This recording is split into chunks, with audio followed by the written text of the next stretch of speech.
All right, rock stars, this episode is brought to us in part by the amazing Salt Stick. You can hydrate all you want during your training, your racing, throughout the rest of the day to catch up on your fluids. But if your water does not have enough electrolytes in it, it's pretty much useless. It'll just run right through you.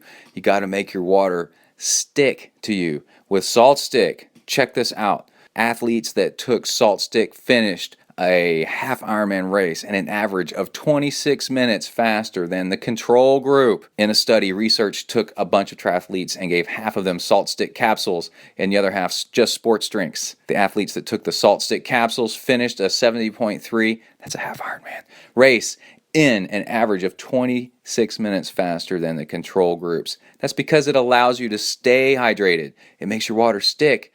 You can make your water stick with Salt Stick by getting 25% off your order with discount code ZenTri25 on the website shopsaltstick.com. Now, that's only in the United States, but you can find Salt Stick in 30 countries via the website saltstick.com and using our store locator available from the top menu. All right, let's go ahead and get started with the show. Here we go. You are listening to Zen and the Art of Triathlon.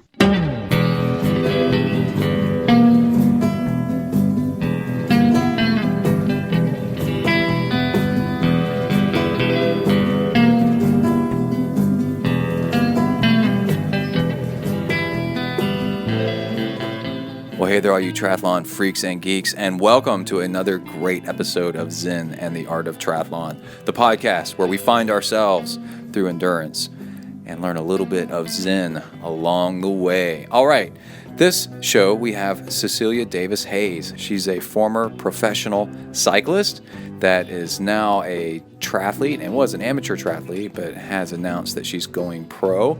She said so during the interview. Was her first official announcement of it. It was really cool. And she's also a medical student and just has a whole bunch of things going on in her life and is a really good example of getting things done and excelling at sport at the same time, and has just a lot of great insight on how she got where she was, and is a good motivation for the rest of us out there that want to get things done, and as an example of what you can get done if you set your mind to it.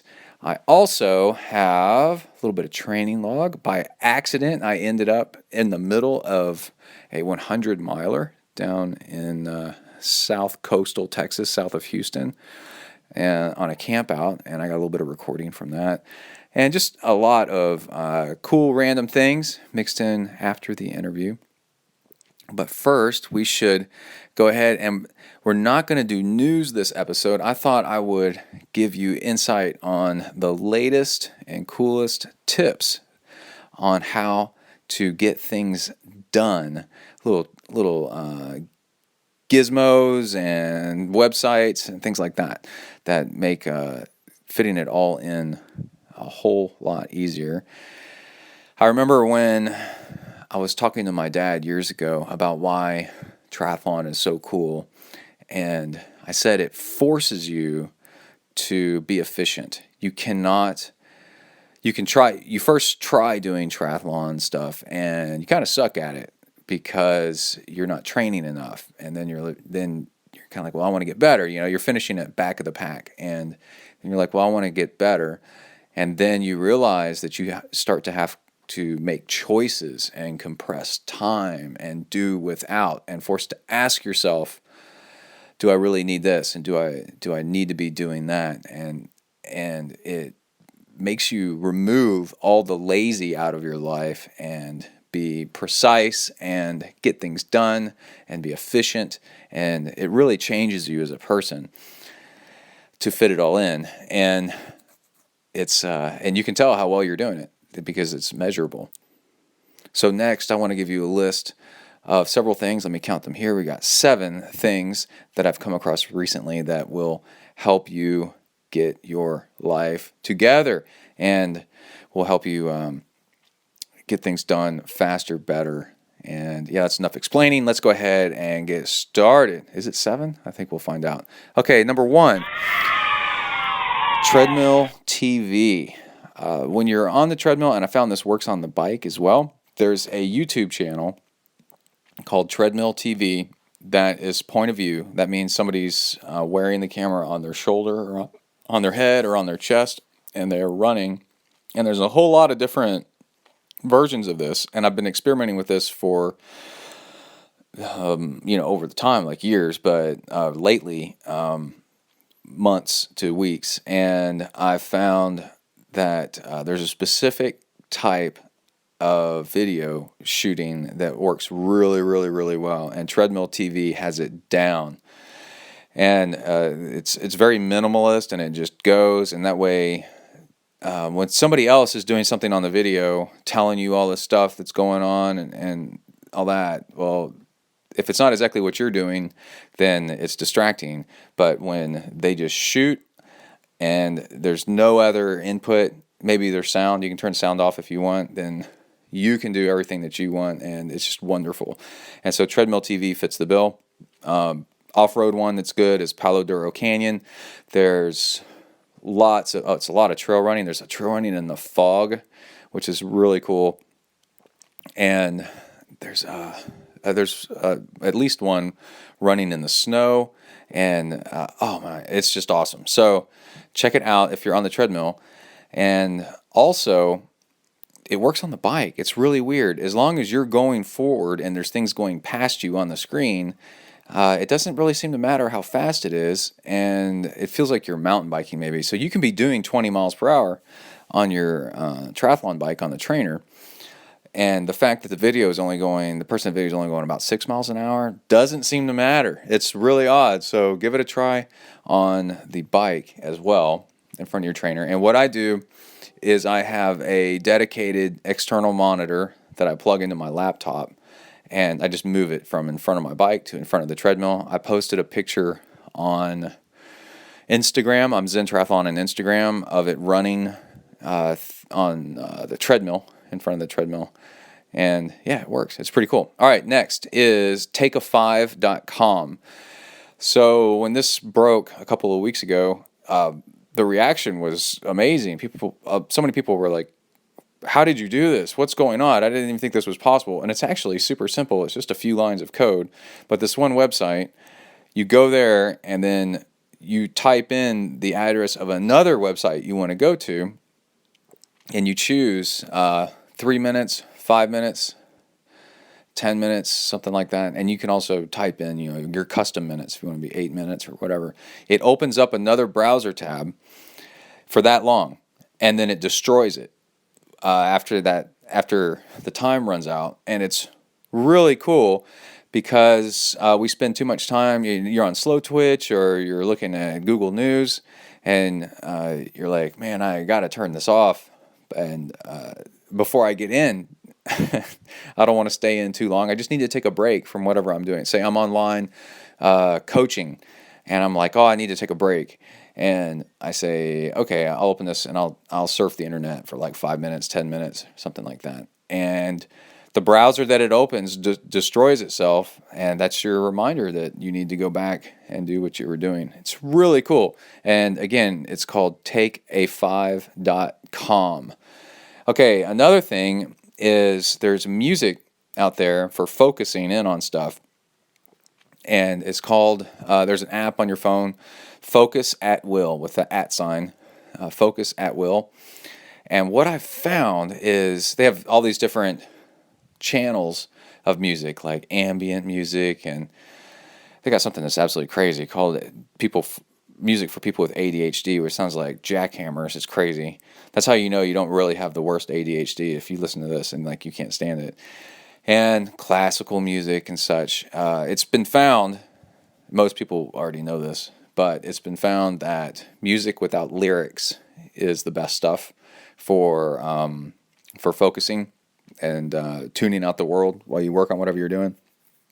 And because when there's lyrics, well, you start getting involved in the lyrics. It starts like bringing back memories of this, that, and the other. So it needs to be like a certain kind of music. And then through my searching through this app, I found the ultimate music for both getting things done and for working out at an easy to moderate pace, which is about 90% of what you should be doing for long distance triathlon and ultra running. And it's called the Alpha Chill channel on the Focus at Will app. The Focus at Will app is not free, but you can get it and then quit it at any time. But this is like, it's got a kind of a downbeat tempo. It's like a chill out tempo, so it keeps you mellow, but it's got a beat to it, so it keeps you moving along and not stopping, which is great. And I found that it's just awesome for riding on the bike or going out for a run. And because there's no lyrics, and it's not music that you've ever really heard before, so you're not getting distracted by the music and thinking about, oh, I remember when they played this at that club, and then there was that girl, and oh my gosh, we went drinking out afterwards, and it was just crazy all night long. Like, you're having none of that. It's just nice, and you can stay focused on whatever you're doing. So it works both for staying focused at work and also staying focused and relaxing on the bike and not going too hard on the bike or on the run and not going too easy. It's pretty cool because of the beat. All right. Now, here's a gadget that I got on the bike and on the trainer.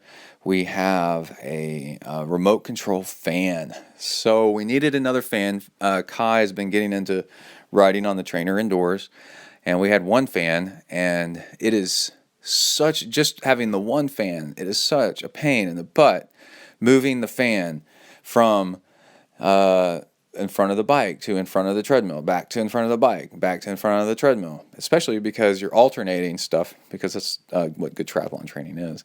And you get on the bike and you're not hot yet, and the room's cool. So getting on the treadmill or on the bike when it's cool and turning on a fan, it makes you cold, it makes you miserable, it makes you not want to do anything. So then you get going, well, then you got to stop everything and then go turn the fan on, and it's just, oh man, it's such a pain. I know it doesn't sound like a pain, but after the millionth time, it is a pain. And so when I was getting another fan, so that we had a fan for Kai and a fan for me, I said, I'm going to get a fan with a remote control. And it's cool. So I wanted to recommend one. The Lasko, Lasko fan was between $30 and $50. I'm trying to remember now. And it's an adjustable fan that's, it's on a pole, so it's got the pedestal at the bottom and a pole, and it's of a decent height that you can adjust up and down. And it's the 18-inch fan, so it's plenty big. And it oscillates and goes like that, and it's all that. But the cool thing is it comes with a remote control. So the most I have to do is put it in front of, I have to aim it. Yeah, the remote control doesn't control the angle or the oscillation. I thought it did, but apparently it doesn't. But it does control on, off, and the 3 different speeds, which is nice because I can get pedaling on the bike and be riding along and then go, okay, time to turn up the fan. And I don't have to get off the bike, and I don't have to unclip and worry about falling over and all this stuff, and then go turn on the fan one more notch and then wonder if it's enough. I just reach over and hit the little button on the remote, and boom, on, and then boom, faster. And then 20 minutes later, I'm like, man, now it's starting to get hotter. That fan speed's not enough. I could bump it up again. And it's a pretty powerful fan. So that is my recommendation for that. And I also followed the advice of Thomas Gerlach. And, let's go back to the treadmill TV. They have so many videos. I made a playlist out of a lot of them. I have like 8 videos that I've picked out that I thought were pretty good. Let me see if I can give you the list that I've got so far. And dead air, dead air, dead air, dead air, while rolling is the name of my thing. So, Old Man's Cave Snow Run, Tree Tunnel on the Van Buren Trail in Michigan, Palo Duro Canyon, Gorge Metro Park Trail Run, Kodiak Island, Alaska. That's a cool one. Fog in the Forest, Al Sabo Land Preserve, High Banks Virtual Trail Run, and that's what I've got. Oh, and then somebody tweeted at me. Let me see if I can get his name because he's contributed a lot. Run Steep, Get High is the name of another channel of ultra running stuff, and it's got a mix of like running and interviews and stuff like that. So it's not the point of view running stuff primarily. And let me give credit to whoever told me about that, because I thought that was really cool that he mentioned it. And while we're looking that up, let's see, we got the desk. Thomas Gerlach is a professional triathlete, and in his signature line on Twitter, he mentions that he has found the ultimate tool for indoor training, and it's a movable desk on rollers that you can put in front of your bike, in front of the treadmill and stuff like that. And it's so easy to use that, and it's so cheap for what you get that he highly recommends it. So I ordered it off Amazon. And okay, now before I forget, it was Brad Hammond that, and he's Ultra Hambone on Twitter, mentioned Run Steep, Get High. Okay, back to the desk. It's called a hospital overbed desk, and so it's if you're laying in a hospital bed, it's only supported on one side, and then what that allows you to do is get it over the front wheel, over your bars, anything, and it's an adjustable height. It's pretty cool, and it's on wheels. So you can easily put it in front of your bike, and then I wheel it in front of the treadmill, and then I wheel it to the side of the bike, wheel it in front of me while I'm working, and it's awesome. It was super easy to put together, and $50 for this hospital overbed, courtesy of Thomas Gerlach, pro triathlete, who said it's one of the best investments he's ever made in triathlon. Because now you got a big surface area in front of your bike, and he says that he can, he can watch stuff. You can put all your drinks on it, and you can put it over your handlebars and work while you're riding, which is a hard task to pull off. And I've kind of done that. I think it's different it'd be a lot easier on a road bike than on a tri bike. But I'm a big fan of it, and I wanted to share that with y'all. And how many more things do we got? We got 1.5 more things. So the other trick I learned, a Zen trick, is when you get frustrated and you know you need to slow down, there's a really cool trick to get yourself to slow down and be more in the moment. When you're looking too much into the past or into the future and you're getting a little bit frantic and anxious, and you're trying too hard, so let's say you're in a race and you know you need to slow down and not pay attention to everybody that's going too fast around you. You're in traffic and you're frustrated that you need to get to work later, but the traffic is slowing you down. This is the funniest trick, and I've tried it, and it really works. Talk to yourself as a golf announcer announcing what you're doing during a golf tournament. So it's like I'm in a rush and I need to get my stuff together so I could get in a full hour workout before work. It's like Brett goes to the pantry and Brett pulls out his cereal. It's a good cereal, and Brett chooses wisely. It's got flaxseed in it, Bob. And then Bob says, that's true. It's a very healthy meal. And then Brett goes over to the table and he pours himself a nice bowl of cereal with coconut milk. I've heard coconut milk is a good alternative to regular cow's milk, and it's got that medium chain triglyceride oil in it, or fat, whatever, in there. And what do you think about that? Well, I think that's good stuff. And see how that brings you into the moment? Everybody's seen golf tournaments. Everybody's heard these announcers. They're only talking about what's going on right now. And and they talk in the soft voice, so it's very calming, and it's about the right now. Now, you can't be thinking of, and while you're talking like that, you can't be thinking about the future, the past too much. It's just actually just really nice. So I'm a big fan of that. And to go along with that, there's a really cool saying I learned the other day is don't suffer in the moment by predicting the future. You can only live in the right now, and it goes back to that golf announcer thing. That's what's going on right now. If you're living in the future, that almost every time that you're miserable right now, it's because or anytime you have fear, it's because of the future. Fear is always about the future. Always. Try to think of if you're never really afraid of something in the past because it's already happened, and then you're not afraid of what's going on right now because you're dealing with it. You're entrained. You're working on it. You're trying to solve the problem. Fear is always the uncertainty of the future. So, and the future hasn't happened yet, so it's not worth being afraid of, and it makes you suffer right now for predicting something that might or might not happen in the future. It's absolutely crazy.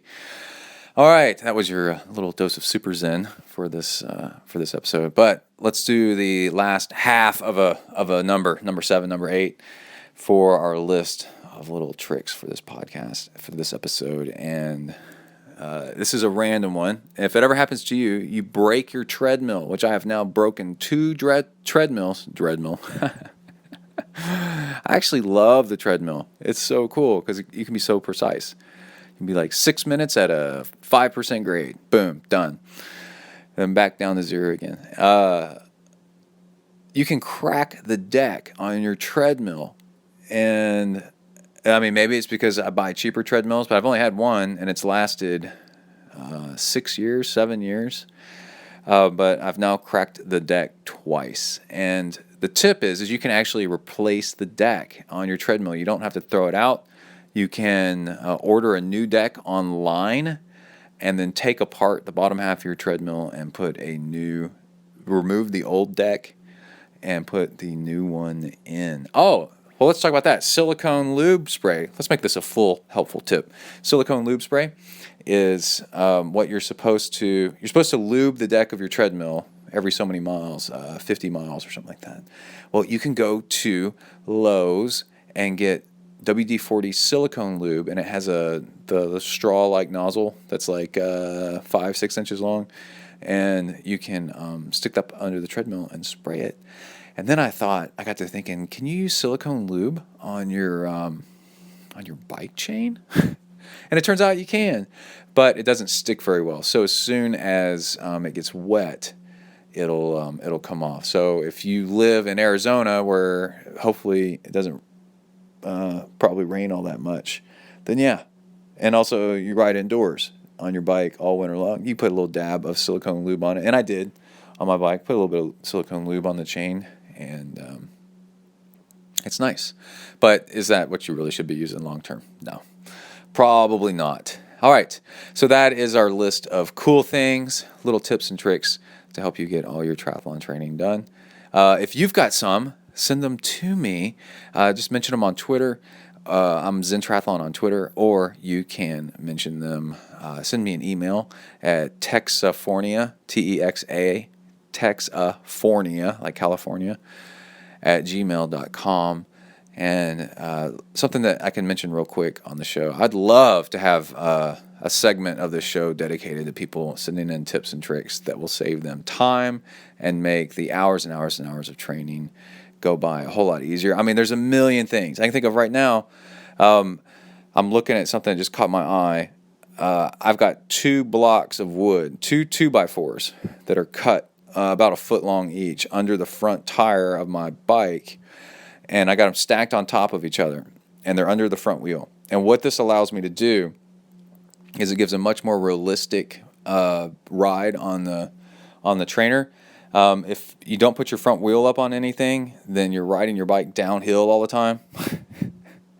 It feels like, and it gets uncomfortable. So you raise the front end of your bike a little bit, and the 2 blocks of wood, they actually are smooth on each other, and you can rotate the handlebars left or right, and the bike's not locked. The bike handlebars aren't locked in position, but it's not going to go anywhere. They just pivot off of each other because they're wood, and they slip past each other. But the bottom one won't slip on the rubber mat on the ground or on the carpet, if that's where it was. And the top one won't slip against the tire because the tire's rubber, and rubber on wood and won't slip, but wood on wood will. So it's pretty cool. Figured that out kind of by accident by using those things stacked up on top of each other.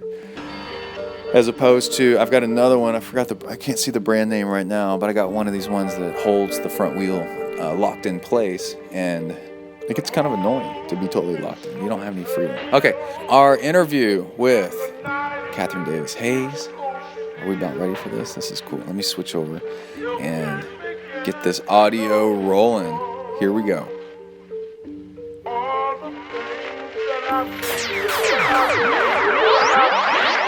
Welcome to the next level.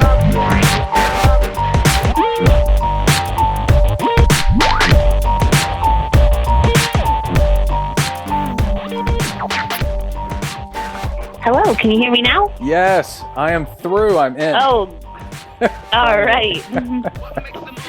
Awesome. Great. Cool. All right, everybody. I am here with Cecilia Davis-Hayes, and I'm not sure how to introduce you, if you're an age grouper triathlete, or you're a former pro cyclist or current pro cyclist. I think you're kind of in a decision-making area maybe yourself right now, or are you? Yeah, so funny that you ask that question right now. I just had a talk with my coach yesterday, and I had to twist his arm a little bit, but I've qualified for my pro card. Right. The third triathlon I ever did. But had held off on taking it because I had coach's recommendation for about a year and a half. So I was kind of antsy to make the transition from age grouper and having to pass, 1,000 people on the bike, and to go up and that's one aspect. And so we just decided that for the first race of the season in the spring, I'll race in the pro field. So that's cool. I guess you could technically introduce me as pro triathlete, I suppose. Newly coined pro triathlete. And there we go. Bill Porter with Sunto sent me an article, or I can't remember if it was an article or just the news flash about about Ironman Texas 70.3 in Austin, and said, check out Cecilia, and because I think in the photos you were wearing a Sunto watch even, and she's Sunto sponsored, and look, she just got second. She's an age grouper and got second place overall in the women's field at the 70.3 that just went down. And I remember, like, the day before, I was looking at the results, because I've done that race. My wife has done that race. It's a really hard race, actually. It's nice and challenging, and I was considering doing it this year, so that's why I was interested in it. And I saw in the results, I forgot the name of the first place. Like, it had the top 10 women, and then there was an asterisk next to second place. And I was like, "What is that?" And I said, "Oh yeah, she's an age grouper, and she got second amongst all the pros too." And I was like, "Oh wow, that's pretty cool."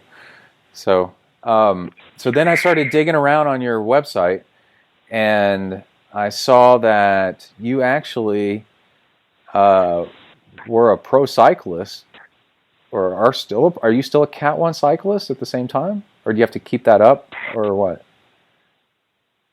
Yeah, I'm not doing, not really road racing anymore. So Okay. yeah, I guess I'm technically still a Cat 1, but I just decided not to rejoin my women's cycling team. So I'll be just doing triathlon next year. So then it gets even crazy. You might be the most interesting person I interview all year, because I was like, okay, now wait a minute. It says in here, wait, holy cow, she rode in the Tour of California, and then it says, I was looking around more, and it said she was pre-med at what college was it? Williams College?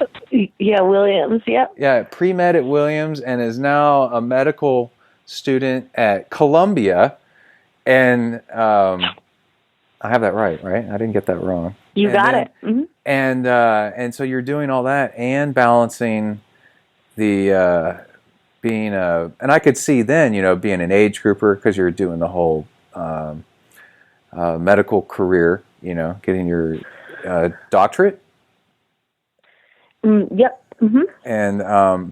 And then I saw that it says in there that a couple of things you were focusing on was concussions, which is really interesting, and then also emergency medicine, and then some other kind of medicine. I forgot now, but I was like, this is really cool. All these different things that you're doing. And did you know one of my most recent interviews was with the woman that also is at Columbia and won Ironman Wales? Yes, she goes to my swim group, Darby. Darby, yeah. Cool. I thought that was too funny. Double Columbia. A double Columbia. Yeah, this is great. So, welcome to the show. I'm glad to have you on. And where do you want to start? Thank you so much. Since I just talked about you for 10 minutes straight.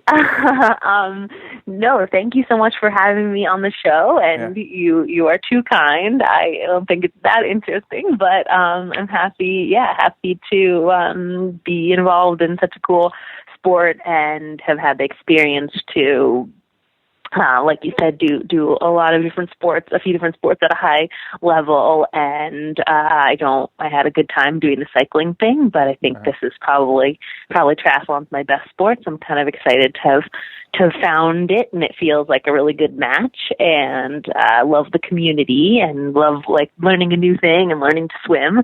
So even though, I've had some good success, I really only did my first triathlon in May 2015, so I still feel like a total newbie, and still feel like I'm learning the ropes, and there's so much to learn in triathlon. So did you have any swim background at all before getting into triathlon, or are you totally learning from scratch? Were you on a kids swim team at all, or anything? Nothing like that. I was really from ground zero. I knew how to do the backstroke and the breaststroke and the freestyle from like swim lessons as a kid, but I had never done anything close to competitive, and so it was messy at first. But the only good thing about that is that I have a steep learning curve. So when you start from nothing, you improve quickly. So I've seen pretty good improvement pretty quick.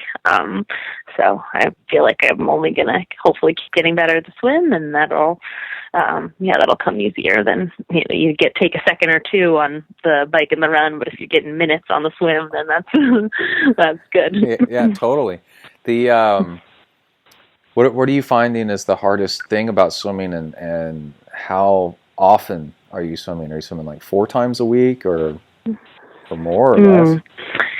Yeah, so let's see. Over the past season, I probably did like about 4 times a week. Tried to target that over the other workouts a little bit more. It is my weakness. I guess what I'm finding hard about it is,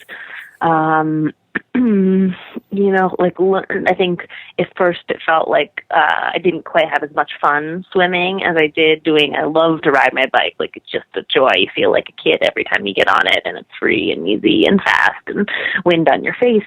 And running is just so simple and easy, and the swimming I think has dragged me down a little bit at first. I love to be outside, and being inside, and in the early hours it was just like, man, this is not that fun. But then I hit this point, and I think I'm still getting to really embrace this, but I hit this point where I was like, wow, I really like being in the water, just the feeling of being in the water. And once I kind of accepted that, it was like, oh man, a 90-minute swim workout could go by and I was still loving it, because being in the water was so fun. So I think, the hardest part for me, I guess, is being in an indoor space and kind of feeling like it's not the type of exercise where you're quite as free and wind on your face and kind of relaxing. It doesn't quite have that for me yet, but I think I'm maybe getting closer.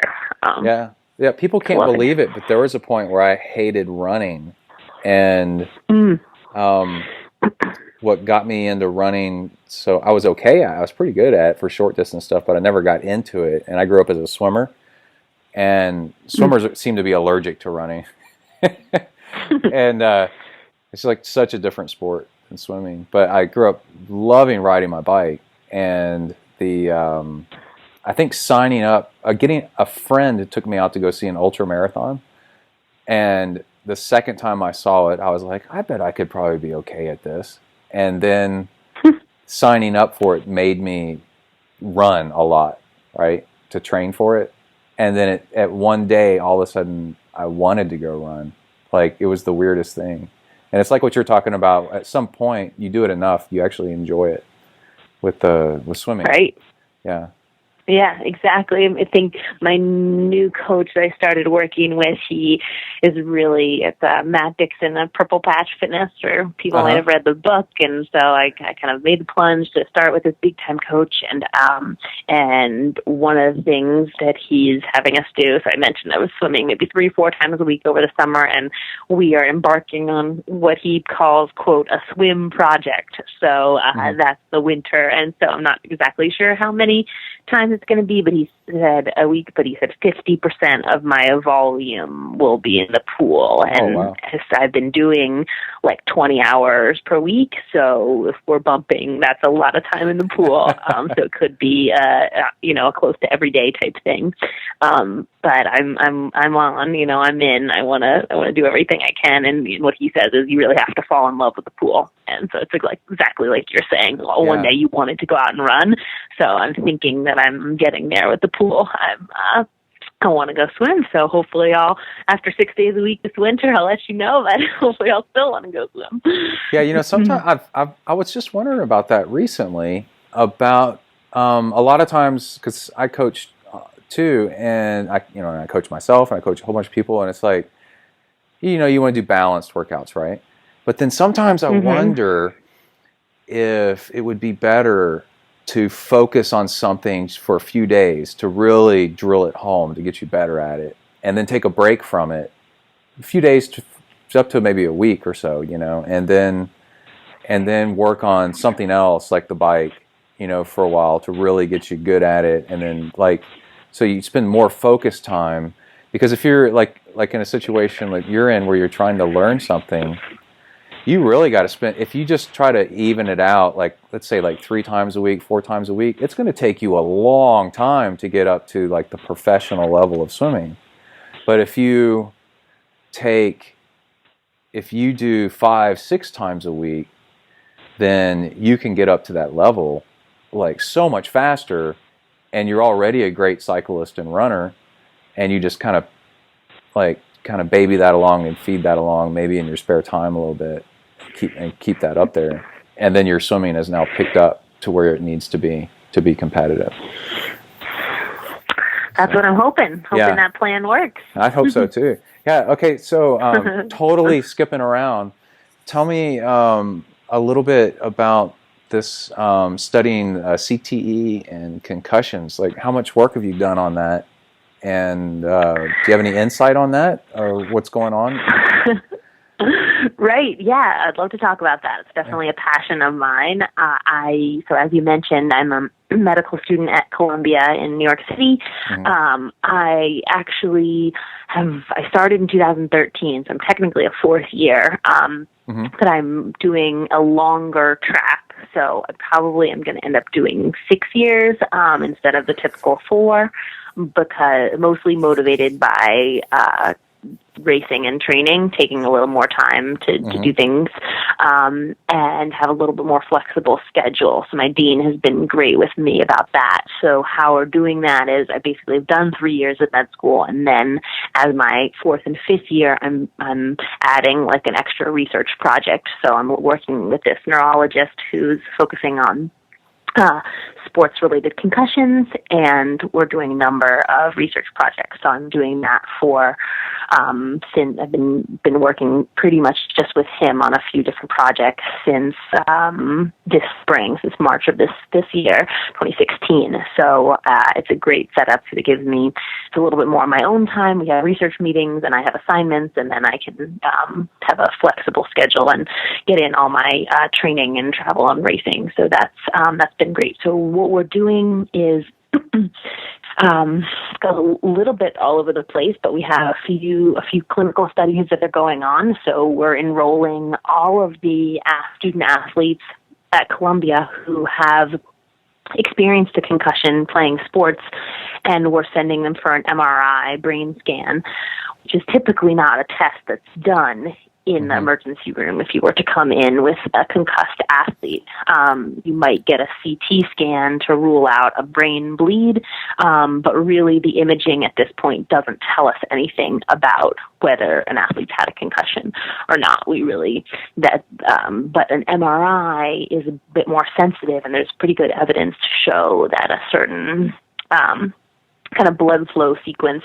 could actually detect some changes. But right now it's not standard of care for people to go into the emergency room and get an MRI to say, yes, you had a concussion, no, you didn't. Yes, it's bad, so you should rest longer, no, you didn't.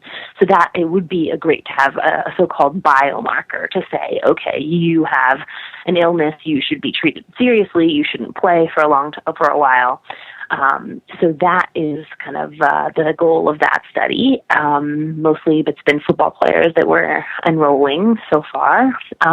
But another study was more of an epidemiology study. So we looked at all the concussions that had happened at the university here in the past 15 years, from 2000 to 2015, and saw what sport they happened in, and there were 280 concussions that happened, and looking at which sport they were in, what gender the people were, so just kind of trying to understand concussion rate better, because at this point it's a pretty big black box, and there's not, we kind of know that there's some brain injury going on, but we're not really sure exactly what is going on and how to detect it and what the appropriate treatment is. So there's a lot of big questions, but it's an exciting field to be involved in. So, are you aware of the story behind Dave Mira, the X Games guy that started doing triathlon? And then... No, I'm not. Oh my gosh. Okay, this is going to really throw you for a loop. So Dave Mira, Mirra, was super famous, X Games champion, like 10-time gold medalist in the X Games, and the freestyle BMX bike, right? You know, like where they ride the ramps and do tricks on the bikes up in the air and they come down, right? And then he even had video games made after him. He's like a millionaire, and he retired from that, and then just a few years later got into doing triathlon as an age grouper, and was pretty good, and was trying to work his way up to qualifying for Kona. And the talk was that they were going to give him a celebrity spot to Kona if he would accept it, but he flat out said he didn't want that. He wanted to earn his way to getting a spot at Kona. Good for him. Yeah. And I was at the Galveston Half Ironman and raced against him. He was there. He blew by me on the bike. I thought I was pretty good until this guy just rockets past me. And I was like, who is that? And then later I found out it was Dave Mira. And so I was, we're the same age and all this stuff. And he's big on the scene, did lots of interviews, really cool guy. And it was a year ago, or maybe, I don't think it was 2 years ago, big news story, he committed suicide. And he shot himself in the chest, I think it was, in his truck down the street from his house.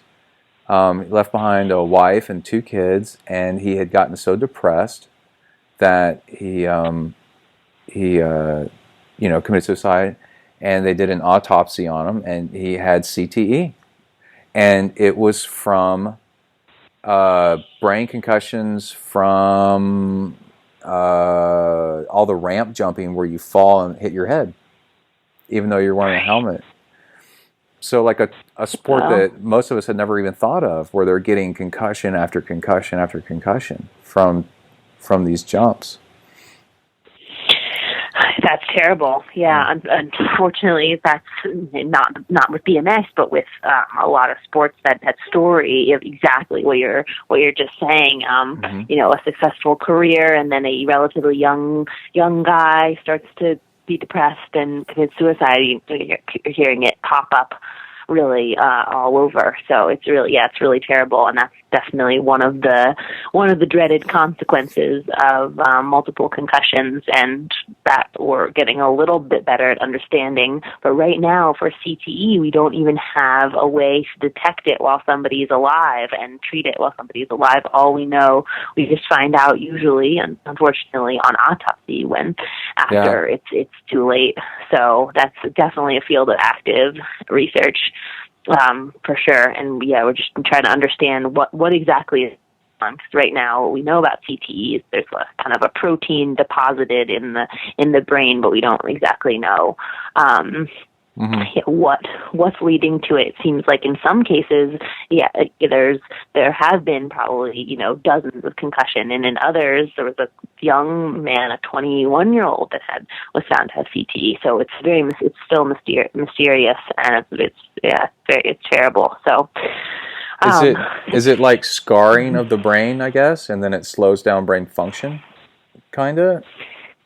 Kind of like that, yeah. So if you may be familiar with what happens in Alzheimer's disease, it's called a tauopathy. So it's basically tau, which is a protein that is a normal protein, but like builds up and kind of gunks things up. And so in Alzheimer's, memory problems and your personality changes, and so this is thought to be pretty similar to it's all CTE is also a tauopathy. So some people even think it's an accelerated form of Alzheimer's, but we're now beginning to think it might be a little bit different. It just happens to involve that same protein. So yeah, it is kind of like you're saying, it slows things down and gets in the way and makes you different than who you are. Yeah. Terrible. That's really unfortunate. Yeah. Well, I guess one of the big things is to try to come up with a way to detect it without the person passing away first would be nice. Right. Yeah, exactly. And I think it is getting better and better. I mean, the awareness is certainly increased about concussions, and parents are now aware, and there's many massive education programs that are happening. The Center for Disease Control has this Heads Up initiative. So it's definitely, the subject is becoming more widespread and known, and so I think that's going to help increase awareness. Is going to help athletes from getting to the point where they've had so many concussions that they might be vulnerable for this, hopefully. All right, let's take a break from the interview and mention Amrita bars. Oh, I just had one. Where is it? Where's the wrapper? It was the chocolate maca attack. Let's see, let me go get it right here. Because they have regular energy bars, and then they have their recovery energy bars. Here it is. Oh, Amrita, plant-based nutrition, chocolate maca, 15 grams of protein in one bar. How about that? I have the high-protein ones after I swim. Oh, man, it's such good stuff. They have all different kinds of flavors. They are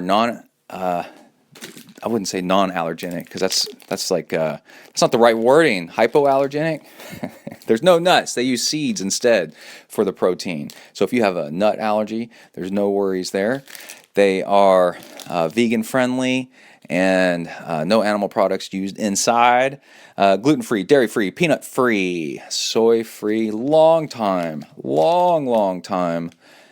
sponsor of the show. Kai was in a soccer game today, drinking out of an Amrita water bottle. Speaking of the other stuff they make, they have all kinds of cool gear, and he scored 2 goals. Now, if you eat Amrita bars, will you score 2 goals in life? Probably. You never know. Got to find out, and you can find out by going to amritahealthfoods.com and using discount code ZEN2016. That's discount code ZEN2016. It's actually a really cool fuel for long rides because it's super easy to digest. And also, here's another thing. They don't freeze. A lot of bars, the competition, uses stuff that will actually freeze when it gets cold. As we head into winter, Amarita bars stay soft. You can open one up and plow through it, nice and chewy, and they're date based. It's really cool. The way I eat Amarita bars when I'm biking along is I open one up, or I'll maybe pre-open one before I get going on the bike. But anyway, I take a bite out of it, like maybe a quarter or a third of the bar in one bite, and then I fold the end of the wrapper back over the rest of the bar, and then I put it on my quad. I stuff it up the front of my bike shorts from the knee side, kind of push it up in there, and it stays flat with my quad right here, right there. And then 20 minutes later, 30 minutes later, I just grab it, pull it back out, push the bar forward in the wrapper, boom, another bite, and it keeps your stomach feeling so good, super smooth, super nice. There's cardamom in it, which actually soothes the stomach. So, all right, that's it for Amarita bars. Thank you so much for being a sponsor. Show them some love. Again, discount code 2016, Zen2016 at AmaritaHealthFoods.com. And also they have, like I said, a big store with all kinds of cool gear, shirts, jerseys, water bottles, fun stuff like that. Go check them out. All right, back to the episode. Some pictures of you racing recently. One, the head tube on your bike looks pretty tall. Are you like really tall? It seems like you're tall. I'm tall. Yeah? Yeah, I'm 6 5, foot? actually 5'11", 5'10" and 2/3. Okay. So, but all legs. So I actually ride an extra large TT bike. Uh-huh. So that's a pain in the butt to get in the bike case. But Yes, I know. I'm all legs. Yeah, do you ride an XL too? Yes, I'm 6'3". Mm-hmm. Yeah. Oh, right. Yeah. So, yeah, getting a bike in the bike box is quite the pain. So, yeah, the first picture I go, that bike looks like she's really, really tall. So, does that help you with your running background at all to have a stretched out stride and lope along pretty efficiently, or what do you think? Yeah, people ask me that sometimes. I'm not sure. You will see talented runners of all shapes and sizes. Mm-hmm. And, I was watching the New York City Marathon on Sunday here, and you really do see people from all, short, tall, stocky, wafy, really do all right. So I like to think that the long limbs help me just, like you say, lope along. I think they definitely help with swimming. And you do look at people tell me, I'll take this compliment any day of the week. People tell me I look like Gwen Jorgensen. We have a pretty similar build. She's also 5'10" or 5'11". And it's clearly working for her. So yeah. So speaking of that, in one of your race results, the one in the one in Cancun, where you had a wardrobe malfunction, and I think that was Cancun, and you ended up looking kind of like or was that Philadelphia? Where you ended up in the one-piece swimsuit because your outfit split. Can you tell us what happened there? Good sleuthing. Well, I mean, you wrote about it. I was actually a big fan of that, the kind of bathing suit style, and I had a great good race, and it didn't give me any problems at all. I guess I could imagine that maybe for a half Ironman it might be a little bit uncomfortable on the bike, but I'm not sure. I think it could be could definitely be a good uniform. I think it's just unconventional. I think maybe because it's you're a little bit exposed. I'm not sure why more women don't do the swimsuit kind of look. But yeah. I have a friend that on rare occasion he'll wear a Speedo on the bike. We're all like, no, stop it. Yeah, well, Tim Reed, who won 70.3 world champs, he does a Speedo and a kind of little top. So there's definitely Yeah, it works. vetted strategy. Yeah, clearly. Yeah. I don't know. Maybe next year I'll do the swimsuit thing. Although the one piece has a little bit more room for sponsors and stuff, so maybe that's an advantage. I'm dealing with the sponsorship game right now. Yeah. I wonder if you could do the swimsuit and then do the tattoos, like the sponsor tattoos instead. Be kind of cool. Yeah. But those tattoos aren't as big. They're usually kind of small. So. Yeah, they can be a pretty good real estate though, like the biceps and those are or quad, not bad. Yeah. Huh. Good idea. I'm going to look into that. I'm going to get Cliff Sure. Bar. I know Cliff Bar definitely makes them, and so I totally I'm going to get him to send me some tats and save this face on the uniform. Yeah. And then I saw that you were recently at this medical center getting your bike fit all worked on, and I was thinking, well, why would you need that? Coming from a great cycling background already, you're obviously really, really fast on the bike. What are you looking for on the change up on the bike? Is it more comfort, or you got worried about some injuries, or what's going on? Good question. Yeah, I think there's always room for improvement in the bike fit. I don't know of anyone who tells me they are so comfortable on their bike they could ride it all day and never have any issues. So I think I definitely have things that pop up when I change something. I used to have a 90 millimeter stem, and I had been having some shoulder issues and feeling really tight forearms. My massage therapist had been telling me your forearms and your hands are so tight, and I hadn't been feeling good on my saddle. And so I went in, and this is a hospital for a special surgery. They have this performance center, and they have a bike fitter that I go to there. And so it wasn't even my idea to go in. It was kind of for a demo. They had some visitors from out of town. They're like, oh, why don't you come in, bring your road bike, and we'll do like a refit. And then as it got closer to the time, I'm thinking, oh man, there's actually some stuff I really want to change up.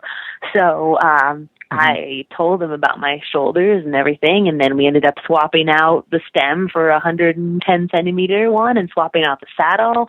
And I feel so much better now. And that was on a bike that I loved and I've ridden for a long time, for like 2 years. And so I think that just shows that really like checking in with yourself and being aware and always, assessing and seeing what could be better is great. I guess I also had been out. I mentioned this coaching with using a new coach, and I'd been out in San Francisco to meet him and meet his bike assistant coach guy, Paul Buick, and he'd mentioned something to me about how I should have zero.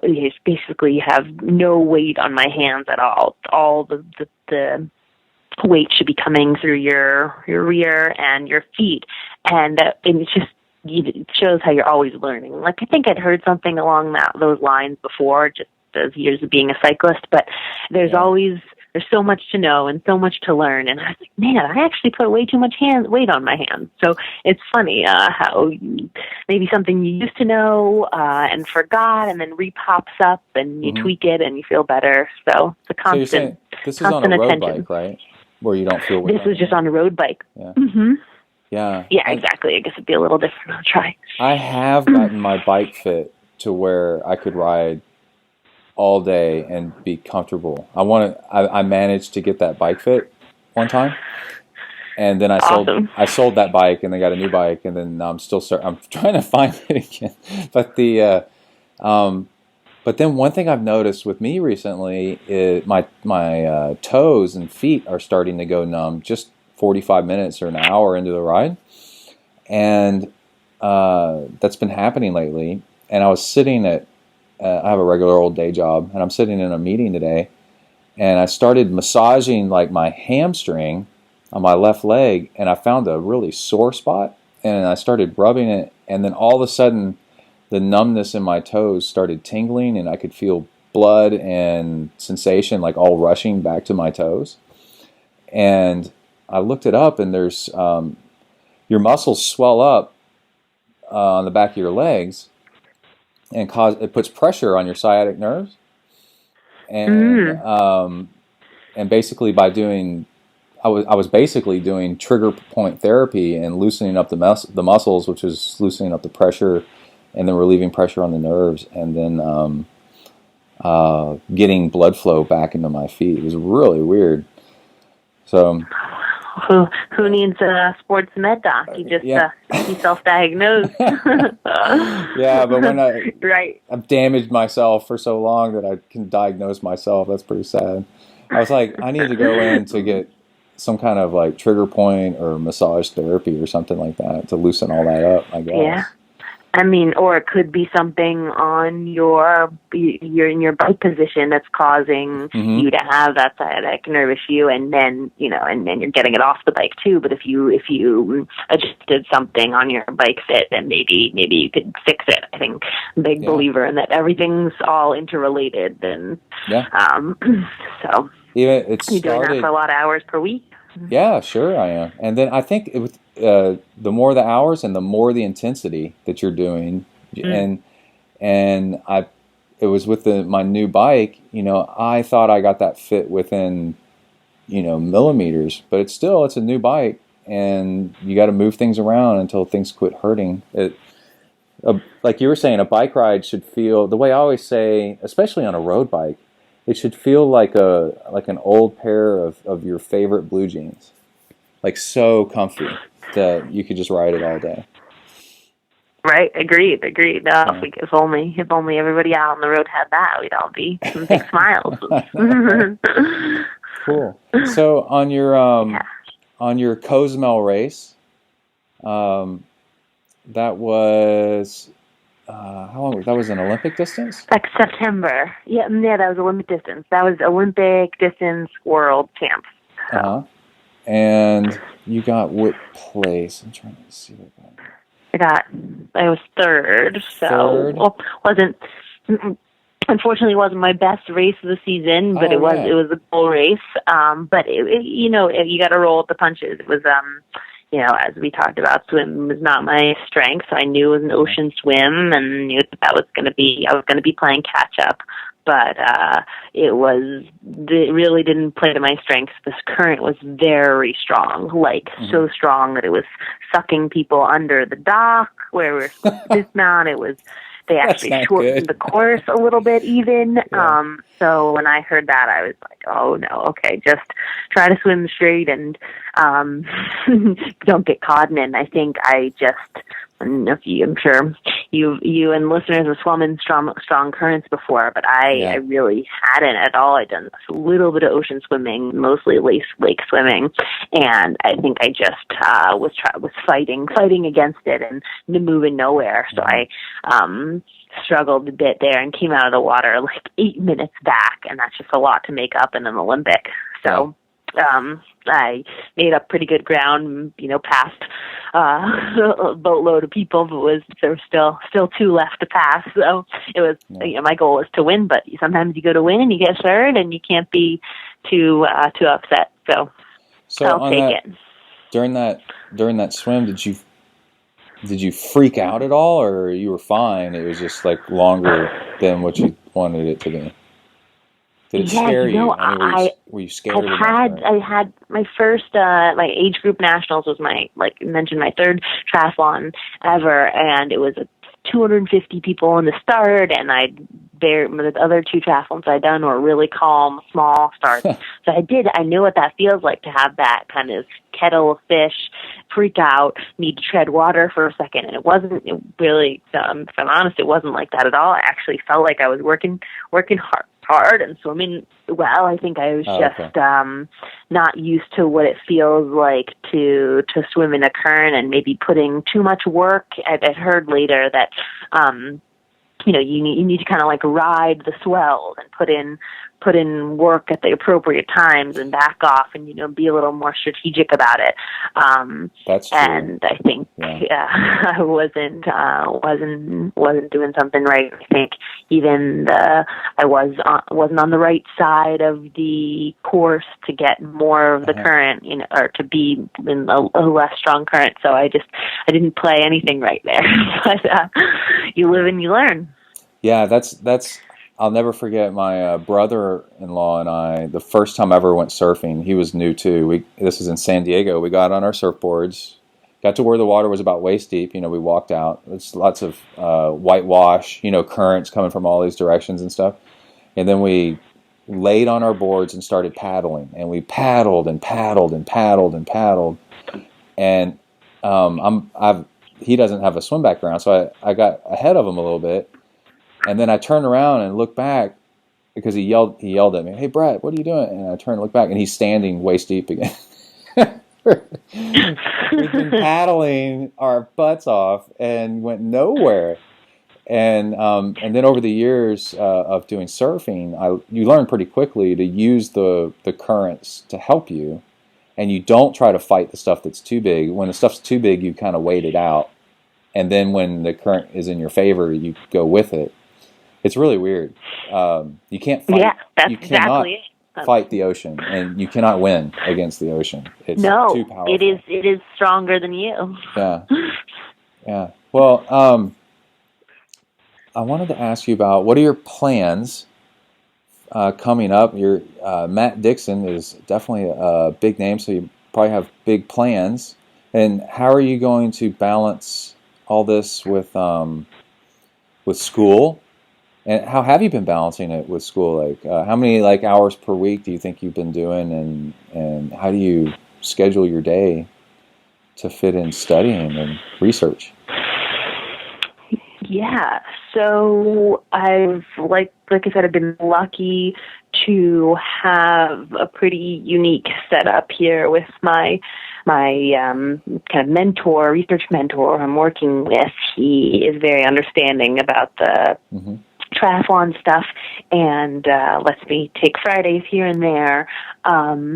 So let's see, how do I manage it? It was really hard during my third year of medical school is when you do the big rotations. So you have to do kind of a month or 6 weeks in each of the specialties in surgery, in OBGYN, in anesthesia, in primary care, and it's really like being a mini doctor. And that was my first season of triathlon. So it was 2015 season, and that was one of the tougher things I've done, balancing that. I was doing things like, coming home at 8:00 at night and hopping on the trainer and then getting up at 6 to go back into the hospital. And really it was life in the fast lane. I think I neglected a few other things in life, but I got it done. And then so at that point, that was after that success doing both things, I was able to kind of justify taking a little bit of a slower track and buying myself a little bit more time. So now I probably I'd maybe work 30 hours a week or so on my research stuff, and then I do have some kind of more traditional school commitments, tests, and but not the huge commitment that you typically think of for medical school. So I've been able to kind of slow things down a little bit. The university has been accommodating. We have a girl in my class who plays piano on Broadway, and she kind of has done a similar thing to me. So they're accommodating of people with other talents and other passions. So it hasn't been so hard this past year. I've been able to do about 20 hours or so a week of training, and then 20 to 30 hours a week of research, and then the sprinkling in kind of courses, like half-time courses. And it's been a nice balance. Actually, it's nice not to have your eggs all in one basket. My dean had said to me, you can take a full leave of absence if you'd like, and really, take a year off and not have a student ID and go live wherever you want to live and go train for triathlon. And I did think about doing that. I thought, oh man, I could live in some place where the rent is dirt cheap and there's nice places to ride your bike and lakes to open water swim. That would be great. And then I started really thinking about it, and thinking about, well, one, what if I got injured, and then I would really have all my eggs in the one triathlon basket. I thought about just what the structure that having something else gives to my day, and it motivates me to get up in the morning and have multiple things to do. It's great to have a hard workout to look forward to and to strive to do well at, but it's a different thing to have another goal. Wow, I really want to learn about this new topic, or present this material well in the table. That's a whole different type of challenge, and I think it keeps my brain active. So it's long-winded way to say that I'm doing. So I've got permission to do a similar setup for next year. More as long as I keep being productive on the research front, which we just submitted the paper to the American Journal of Sports Medicine. So I think my school should be happy with me enough, but they don't think I'm totally gallivanting around. So I'll probably do a similar setup for 2017 and racing as a pro. So that is going to mean a few changes as far as race strategy. I think Matt Dixon's he was concerned about. He said, in an ideal world, if you were on the 5 to 8 year development plan without a pressing career as a doctor, we would keep you as an amateur one more year, try to win amateur 70.3 worlds and really develop the swim and have no pressure or anything. But I told him, I'm looking at going into residency, which is really probably a time where I'm not going to be able to race much, if at all, in this 2 years here. So I kind of have a timeline. I'd like to really go and do this triathlon thing at the big level. So can I go pro for 2017 and be able to race 2017 and 2018 as a pro, and then go live in the hospital for a few years after that, after I've really, done this and feel like done it right. So, so that's the plan for next year. As far as schedule, or I don't think we haven't figured out exactly, but I'll probably look at doing a few Ironman 70.3s, maybe Santa Rosa in California. I like the Austin race a lot. That was a good one. And then probably some of the more, I'll do New York City try to, they have a pro field still, so try to do well there, my home court. Downriver swim too, which suits me. And probably throw in a few Rev 3 and maybe a challenge race as well, because they've got a good pro field as well, and a few of their races on the East Coast. So that's the plan, and try to be in the mix in the pro field. I mean, I think even as Austin clearly played to my strengths without the swim, but I think I'm both Matt and I, we weren't looking to go and finish in the race and not get last. I'm looking to go make an impact. So I would be happy with the season if I could get on a podium or two, have a bunch of top 5s and top 10s. I think I would call that a success. So I got 2 last questions for you. One is, one thing you said is that you are the type of triathlete that actually swims with the swimmers, bikes with the bikers, and runs with the runners for your training. Are you still doing that? Yes, yep, I am.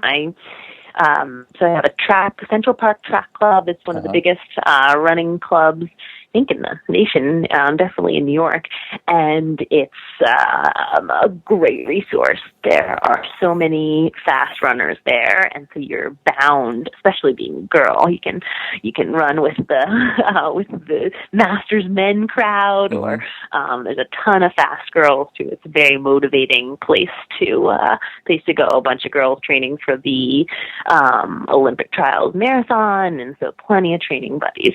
So that's a great resource, and they meet in some park and then up at a track up near uptown where I live. So there's always a workout going on and somebody to pace you out, which is great. So you use that for sure.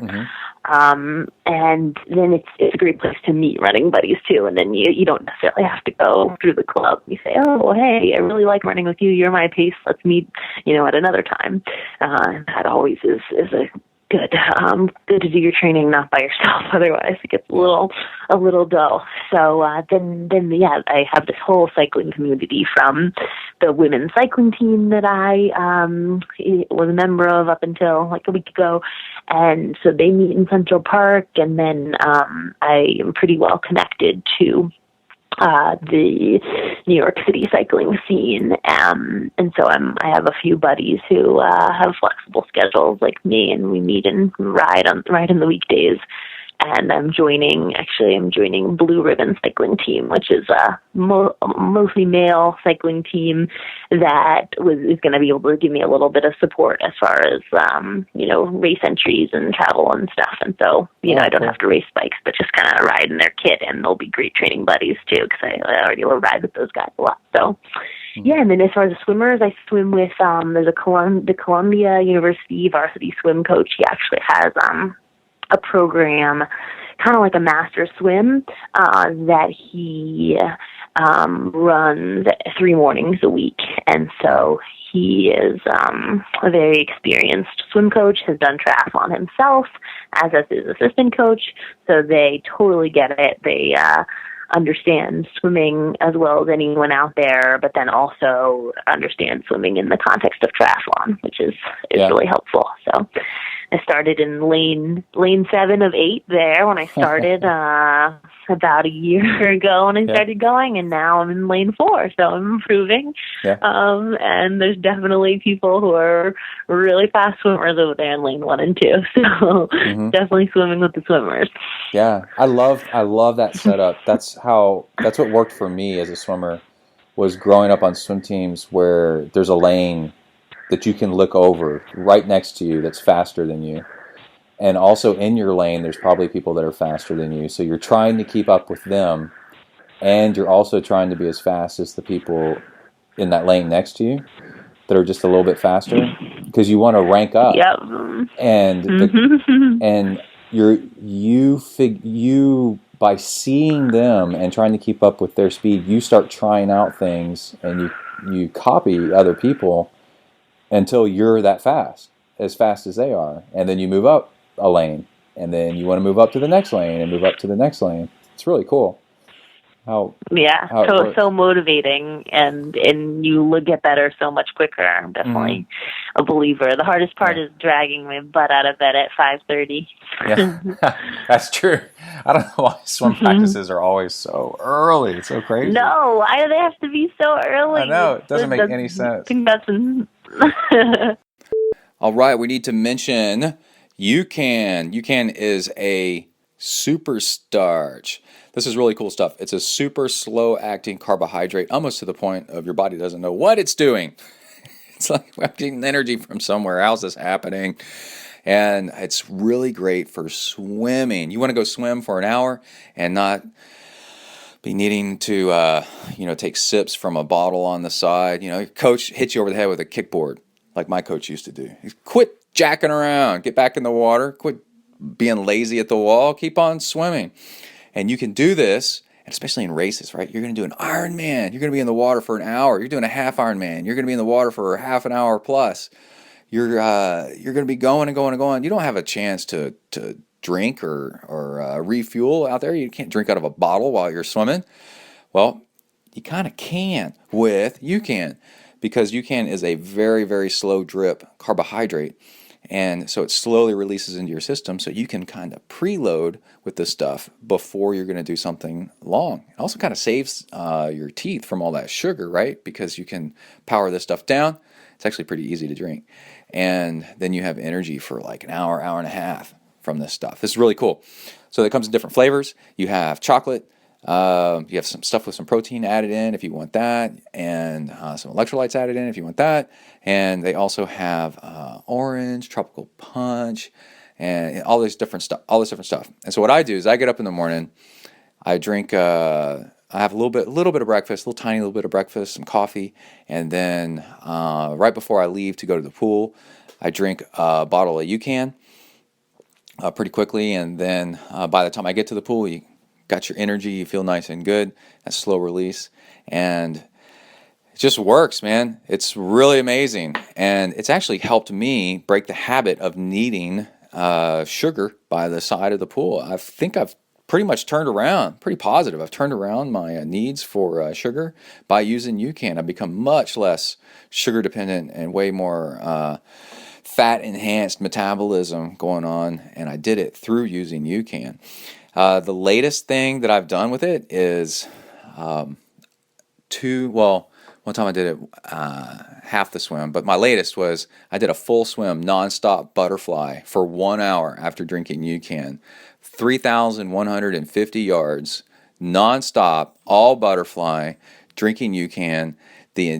Before I got to the pool, chocolate flavored was what I did, and I just swam easy, smooth, and did the whole thing. I posted the workout. You can go check it out. It was crazy. And I plan on doing it more because it was actually fun. It actually wasn't even all that hard. I just kept it easy.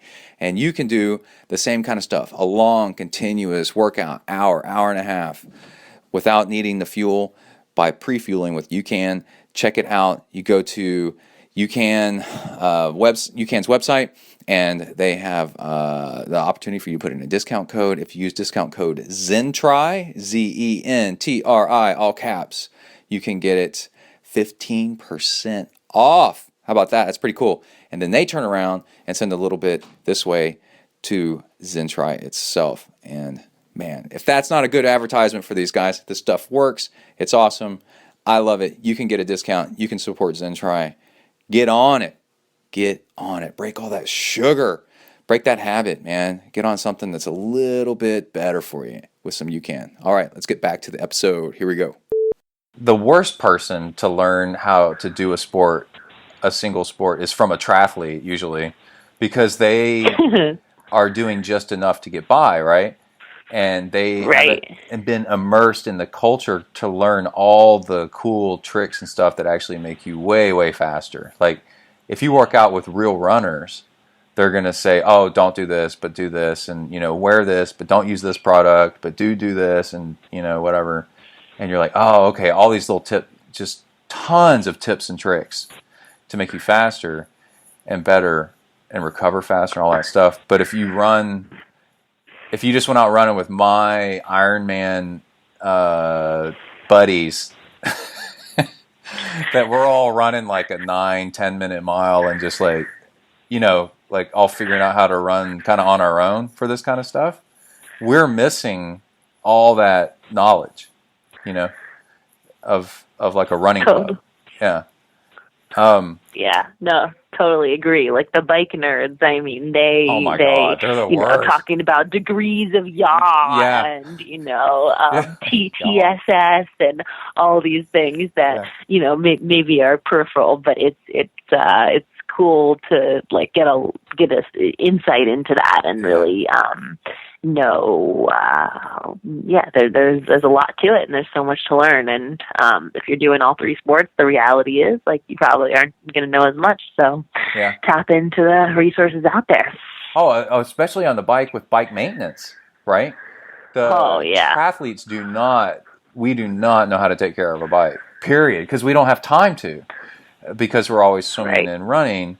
And you get in with like real cyclists, and they'll show you exactly how to change your tire and which tubes to use and what's the fastest and how to do this and all these little tricks that you're just like, whoa, that's stuff I never would have learned on my own. I show up at races, and the mechanics are like, it's like, oh yeah, well, I think my DI2 got disconnected because it's like down in the C post, and or I don't know, that's not even a good example, but like, oh yeah, I just changed out this cassette, and they're like, oh my gosh, you know how to do these things? And I'm like, well, yeah, I used to be a cyclist, and like, oh, that explains everything. Yeah, so exactly. Yeah, people don't, and those things is immensely useful because you can troubleshoot so much. Like, I just changed out my race wheels for training wheels for the off season and swapped out my cassette, and I was able to do that all on my own without taking to a shop, and it just makes your life a lot easier if you do have those skills. But like you say, there's so much to know, and it's hard to acquire them. But I bet a girl that knows how to work on her own bike, like as far as like taking off the cassette and all that other stuff, you probably have guys just standing around with their jaws on the ground going like, whoa, that was rad. Look at her. She's changing her own cassette out. Wow. The other thing I wanted to ask you, kind of along the lines of Darby, is are you a fan of any kind of special nutrition, or you just because I guess like the longest thing you've done so far is that half, right, in Austin. Mm-hmm. So Yeah, that's right. how much is nutrition a part of what you think about all day, and do you have an angle on things, or what are you doing in that area? Right. I don't have quite as cool of an answer on this one as Darby because she is a cool unique thing going on. But I guess I'll take the kind of other end of the spectrum here. It'd be true for me, which is, pretty simple, old school rules. I eat everything. Actually, there's pretty much nothing that I don't like to eat. I eat whole foods and all the meats and plenty of dairy and plenty of fruits and vegetables, and really try to keep it diverse and keep it to real foods, and try not to kind of micromanage too much.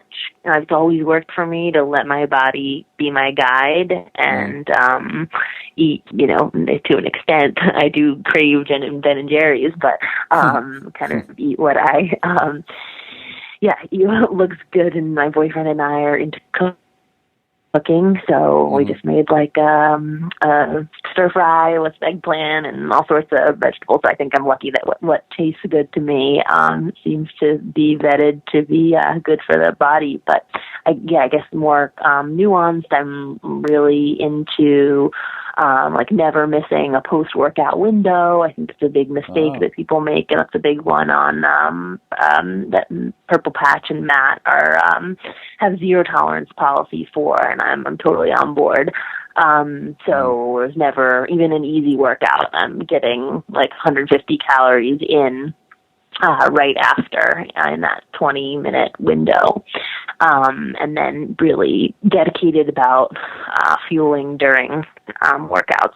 So I used to, when I was a cyclist, and my previous coach a few years back had been into this idea of kind of metabolic training, is what we called it at least, and going out basically fasted on, say, a Saturday morning 60-mile ride, and go out and you teach your body to burn fat. And that is what happens. But I think now, and so I wouldn't eat. I would go on that ride and actually remarkably feel pretty good on a lot of these rides. And nothing, wasn't going all out or anything, but going for 50 miles, having fasted from the night before. And now I'm not doing any of that.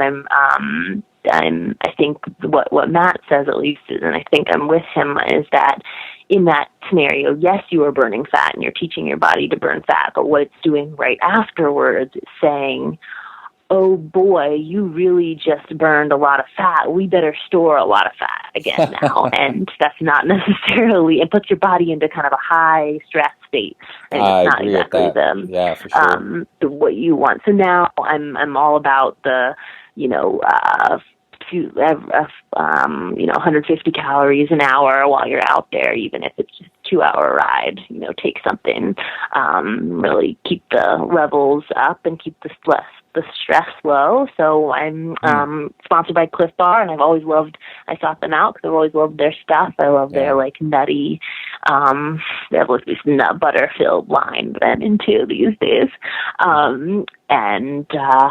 So that'll often be that like post-workout snack too. Will be some sort of like the trail mix bars that are great, and the Mojo bars are also great. And as far as during racing, I have a pretty strong stomach as well. And during like those,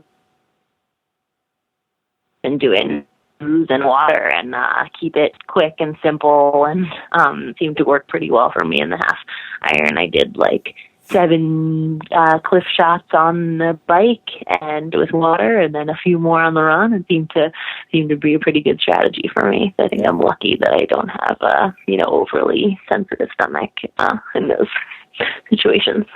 Yeah, I wonder if sometimes you wonder if the difference between pros and for long course, right? The fast people and the slower people is is equally or more so as much as they have the genetics for a strong stomach. than speed, because you gotta, at some point you gotta start fueling that engine, and if you have a weak stomach that can't digest stuff, then that just cuts you off at the knees right then and there. Yeah, I've had people tell me that they're like, you are so lucky. I'm sure that's like a big reason of why you do so well, is that you're able to be topped up, right? Like doesn't bother you. You're able to burn sugar. Yeah. So and Cliff Bar, I love Cliff Bar. That's such a good company. I mean, I don't know anybody there or anything, but they seem to me to be like a good holistic kind of good-natured, happy company to be sponsored by. For sure.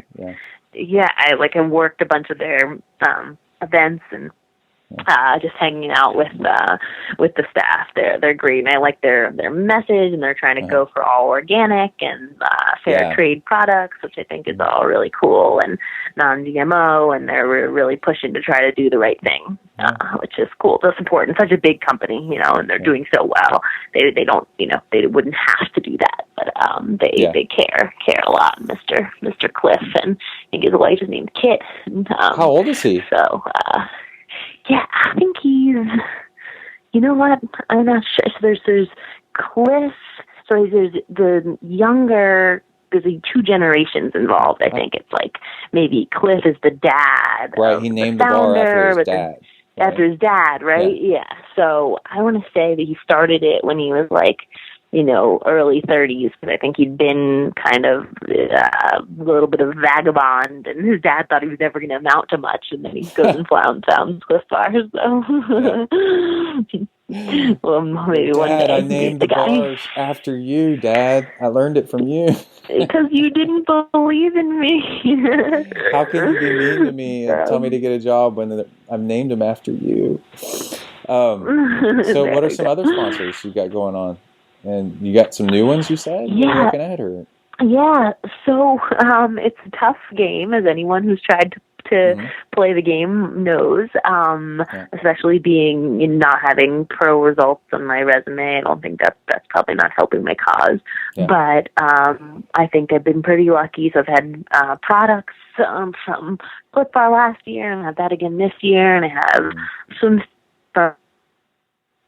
and have some financial support from this neat a charity that's called the Intrepid Fallen Heroes Fund, and the charity basically supports military veterans coming who are getting back into sports after recovery. So this founder's a triathlete, and supporting what I was doing, and so it's cool to kind of be involved in, especially with the they have a lot of traumatic brain injury stuff, and with the research I'm doing. Otherwise, I've got ZenTri. So Bill Porter, your buddy, he's been awesome. I love the ZenTri watches, and they're cool looking and cool function. And then I've got Mavic Wheels, which is also that same company that they own, Mavic and ZenTri. Oh, and Solomon. Yeah, they own Solomon. Yeah, and Solomon, exactly. Yep. Yeah. So, I have a great massage, sports recovery massage therapist who is a sponsor, Dynamic Alignment Training Center, and she gives me a few massages per month, which is great to keep things running. So I've got a pretty good setup going on. I'm trying to figure out a few more people to add. In the Central Park Track Club, the running club, has been great. They're helping me with travel and airfare a little bit too. So. Oh, that's a big deal. Yeah, I think I'm pretty lucky, and maybe in the coming weeks here, if I can get a few more and putting together my kit design and everything. So it should be exciting.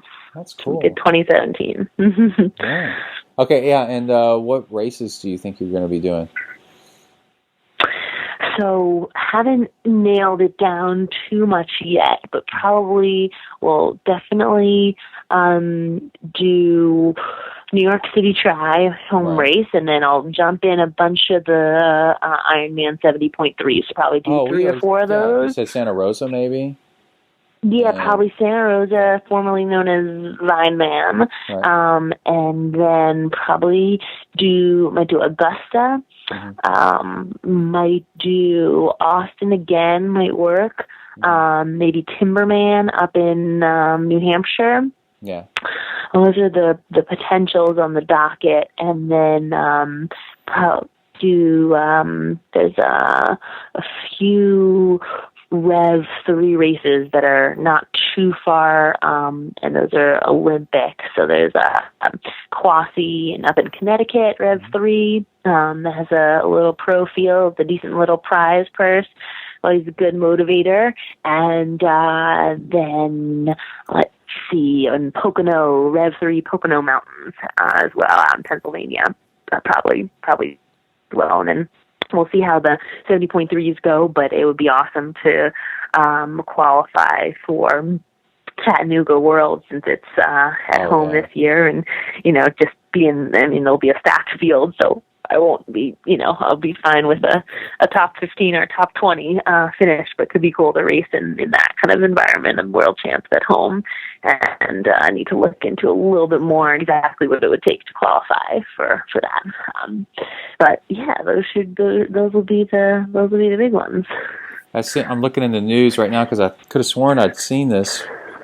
Rev 3 in Maine has been acquired by Ironman.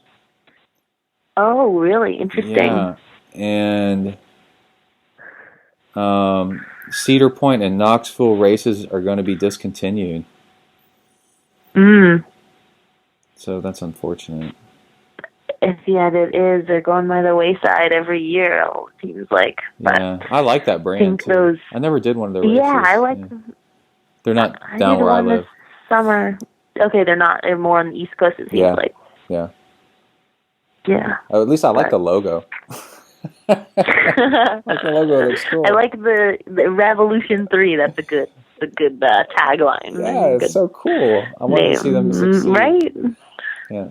Well, anyway. Well, thanks for your time, and let me know if I missed anything or you want to give a shout out to anything. I learned of a new question to ask during an interview.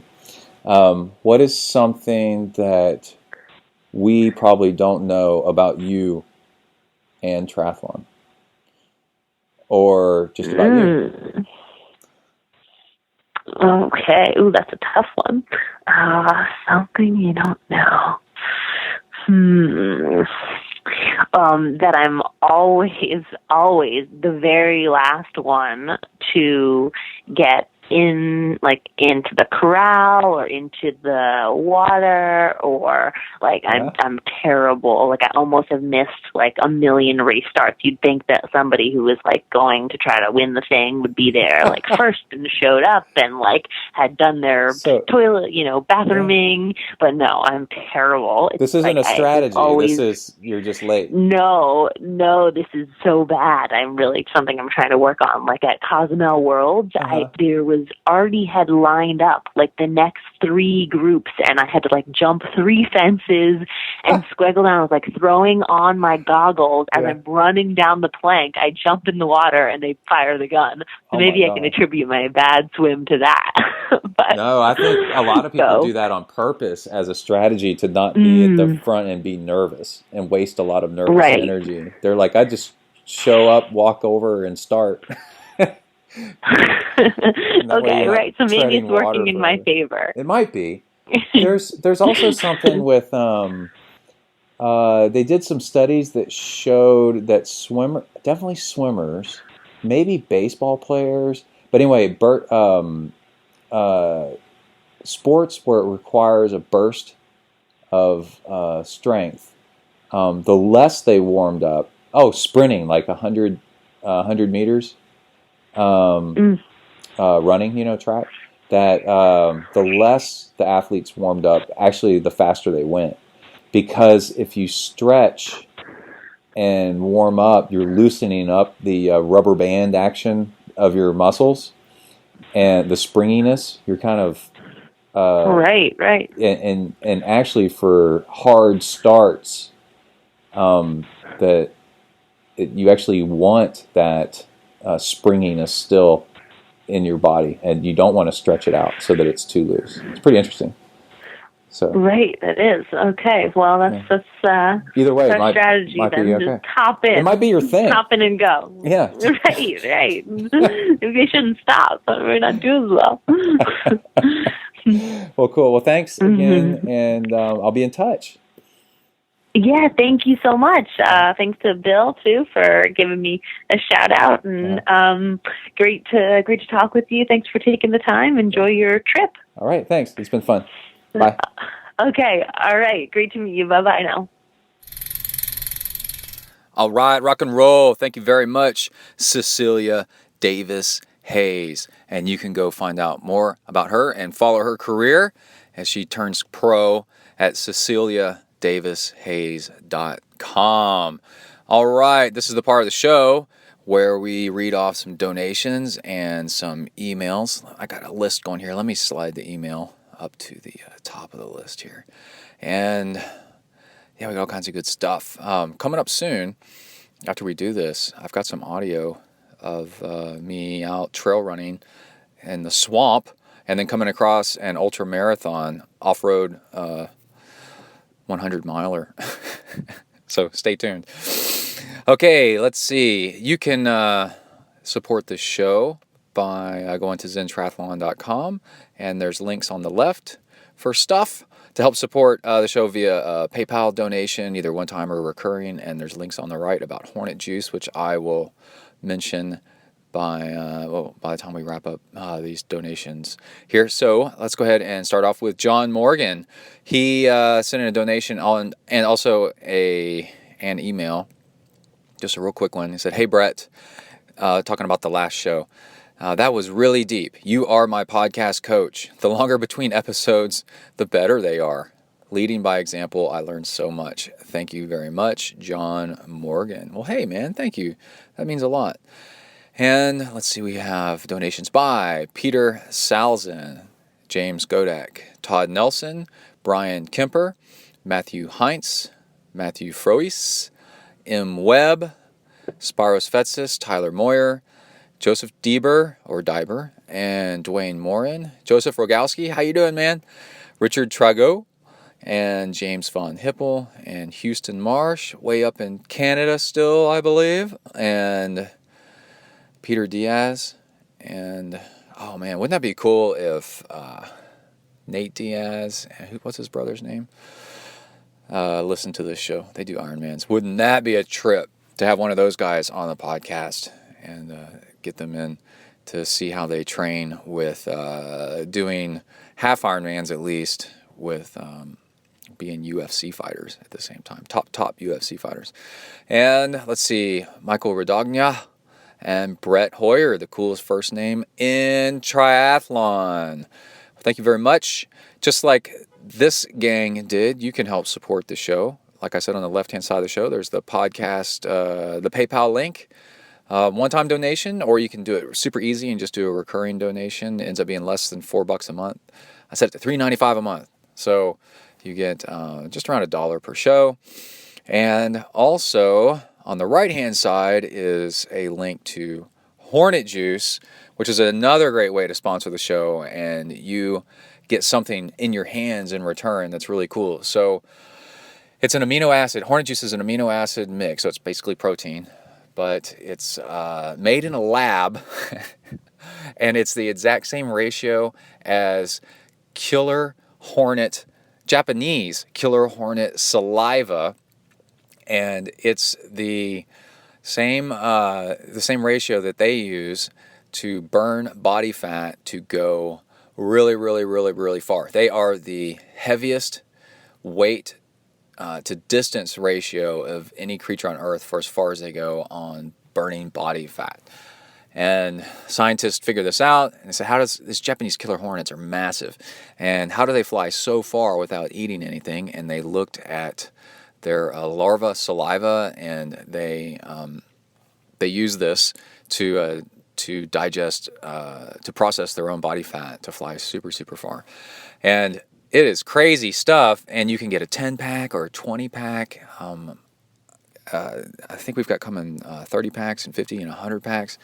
But I've been using it for years, and studies show over and over and over again, if you're doing something more than an hour or two, then a little bit of protein mixed in with your fuel preserves your muscle and allows you to keep using body fat as well, instead of digging so deep into your carbohydrate reserves, instead of tearing up your body. So you're looking at Olympic distance, half Ironman, ultra distance marathons, all kinds of stuff like that. A little bit of Hornet juice mixed in is super cool. Just one packet lasts an hour and a half, not just 20 minutes. So you get a lot of bang for your buck out of this stuff. And then Hornet juice, when they get the order, they actually send it to me. I send you a personalized email back that says, "Howdy from Texas." And I just filled an order to Australia, Victoria, Melbourne, and also one to Arizona. So you get an email from me, personally signed, and now you have my email address, and we can hang out over Google Gmail and talk shop all you want. And then also the package comes from New Zealand, and it's got a Hornet on it that looks insane. And now you have something really cool so they can show all your friends. I got the stuff from New Zealand, and it's killer Japanese Hornet saliva, and it burns body fat, and now I will be faster than all of you. Woo! It's really cool, just like that. And yeah, when Hornet Juice gets the order from me, turned over from me, they turn around and give a tiny little slice off the top back to ZenTri for helping them get the word out there.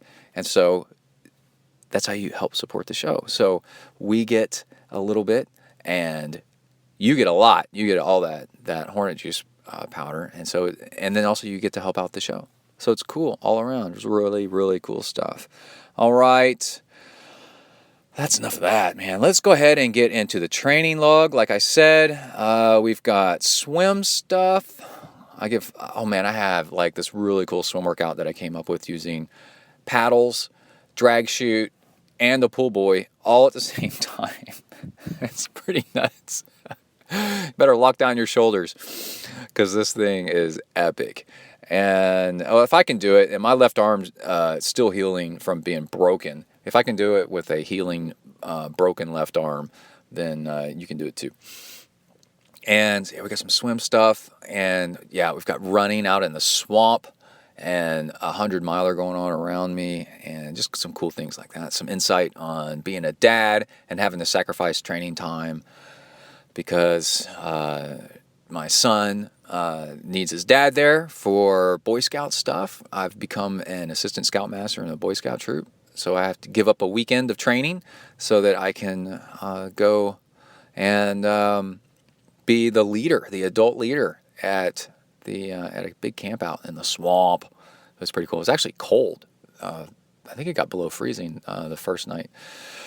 And I don't know if it made it into the training log or not, but I broke my treadmill. I think that was at the beginning of the show. I was running and I cracked my treadmill. So now, as I get off the mic and we go into the training log and then wrap up the show, I will be heading over to Academy, which is a big sports and outdoors store, and see what kind of deals they have on treadmills. Looks like Xterra makes a rebranded other companies that actually make some pretty good treadmills. So I'm going to be checking out those. You are entering the ZenTri training log zone. Huneli.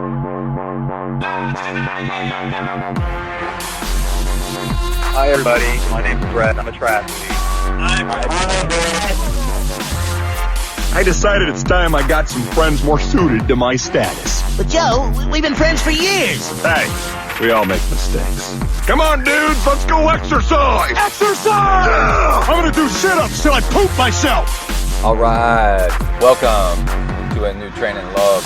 Getting in the Nissan Xterra with the swim rack on top. Putting my wet swimsuits, leaving the pool. And let's see, we're going to talk a little bit about the drag chute. I've been swimming with it for almost a year now. And I don't want to recommend things that I don't know fully what I'm talking about. And that's why I've been waiting. I've been talking about it a little bit, but I haven't been recommending exactly how to work out with a drag chute. I'm looking left, looking right, and we can cross. Got the the lapel mic that I just dropped my phone, so I can record while driving. Hands free. Windshield wipers. It's a little bit wet outside, and when I broke my arm a year ago, I was looking for ways to get creative with swimming to improve my swim and heal my arm. All just kind of crazy things. And one of the things I came across was the drag chute. And what it does, it creates a huge amount of resistance. And it made me go back to thinking about when I was in high school. I was on a state championship level, super giant high school, 2,000, 3,000 students, swim team. And we had surgical tubing that you tied to one side of the pool. You tie it to the swim block. And then it had a waistband. You tie it around your waist, and you would try to swim to the other side of the pool. And the further you got away from one side and tried to get to the other side, the harder and harder and harder it got. And we would do sets of trying to swim to the other side, and it was brutal. But it is absolutely one of the very notable things that made us faster swimmers. And I bought surgical tubing that you can tie to the edge of the pool and tie around your waist. It was pretty cheap from one of the online swim stores, probably Swim Outlet. And it's just a lot of silliness looking stuff. And I ended up not using it. And I couldn't get one that it just didn't work right. Swimming on my own. It's different when you're on a team and everybody's setting them all up and you're going to do intervals like that. But they're like big rubber bands that tie you to one side of the pool. But like I said, about a year ago, I found these drag chutes. And doing just a little bit of research on them, I quickly realized that the consensus by world-class coaches was these things are awesome. And so I got one, and they're cheap. $20 to $30. Order it online. I'm not sure what brand I got, maybe Finis. And I got it from swimoutlet.com. I'm trying to merge here in traffic. And the car in front of me doesn't know what he's doing. And he's hauling a trailer. And there's a car to the left of me. Clowns to the left of me. Jokers to the right. Here I am, stuck in traffic again. Come on, dude, let's go. And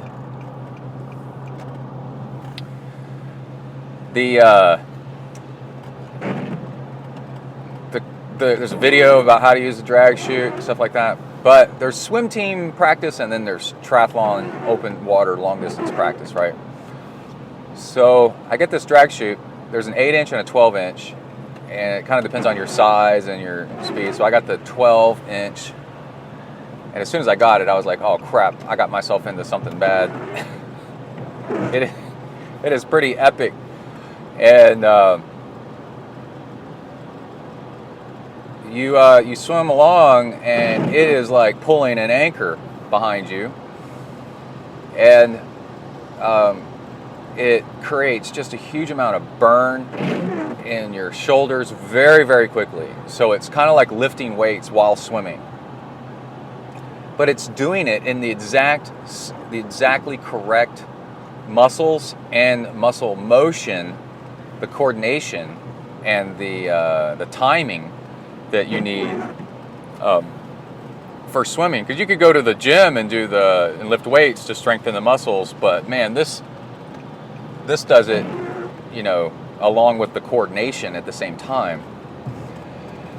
And unlike a pull buoy, you have to kick as well, or you can kick as well. and you can do multiple strokes. I've done drag chute. I did it the other day doing 200 IMs. That's where you do butter, back, breast, free, butter, back, breast, free, butter, back, breast, free. And I was doing it with the drag chute. And oh my God, butterfly with a drag chute is a nightmare, but it's fun. But anyway, what I found out was after almost a year of using this thing, I've come across what might be one of the ultimate workouts. And it's swim easy for 10 minutes. You get in the pool and just swim easy. And that's just to loosen up and stuff. The older you get, the more important it is. And then the next thing is 10 minutes of drag chute. And you're like, oh my God, 10 minutes. 10 minutes of anything. And it's like, no, just 10 minutes. And the important thing is to not go too hard. And this is critical right here. You don't need to go hard when wearing a drag chute. It's kind of like you don't need to walk fast when carrying a 50-pound backpack. The 50-pound backpack already does all the work for you. There's no extra required effort to get from point A to point B any faster for it to do its job. And hold on, drink some coffee.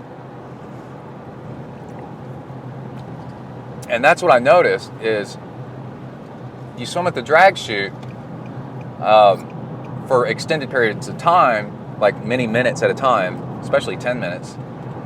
I've done 20 minutes, I've done 30 minutes with the drag chute, but it seems like 10 minutes is nice. And you, after just a minute, it sets in a very light burn, and then that's what you want to hold. And then this is critical right here. What I figured out is a way for you to tell if you're going too hard or not. And let me back up on that for a second.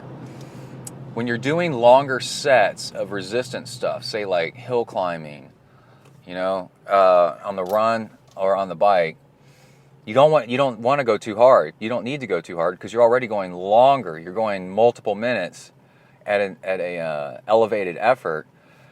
Now, if you were going like a very short amount of time, yeah, you want to go really hard. But since you're going longer, then you don't want to go too hard. And this goes back to one of the very well-established best ways to get better on the bike is intervals of 20 minutes at, like a light burn. It's at threshold. Very, very light burn, near light burn, just above light burn, kind of floating around in that area. And that sets you up for stimulating just awesome muscle growth. And then you take a break, and then you do it again. And it's like the better you get, the more of them you do for your hard day on the bike. And then you'll find that you can ride up hills, long distances, everything way faster and way easier with less fatigue than you ever could before, right? So it's extended periods of light burn of like an 8 out of 10. Not even a 9 out of 10, more like an 8.5 out of 10 effort level. And that will set you up for improvement. So what I figured out is in the swim, 10 minutes, let's say, of this effort. Now, how can you tell if you're going too hard or not? If you can't do a flip turn while pulling the drag chute when you get to the wall, then you're going too hard. If you have to stop and catch your breath at the turnaround, then that's too hard. So you're like, well, then I won't be. If I don't need to stop and catch my breath, then I'm not going hard enough. No, that's the trap. It's a trap. Because it's 10 minutes with a drag chute, and a drag chute is like unrelenting. It's like a tractor beam. Like in Star Wars when they're trying to fly away from the Death Star, and it just sucks them in. There's like no escaping this thing. So you don't need to try all that hard. You just need to be patient. And boy, when you get to the end of that 10 minutes, you're like, okay, I get it. And then when you get done with 10 minutes drag shoot, 10 minutes easy, 10 minutes drag shoot, 10 minutes easy, and then 10 minutes drag shoot, that third 10 minutes, that's, when you add them all together, that's 30 minutes of drag shoot time. And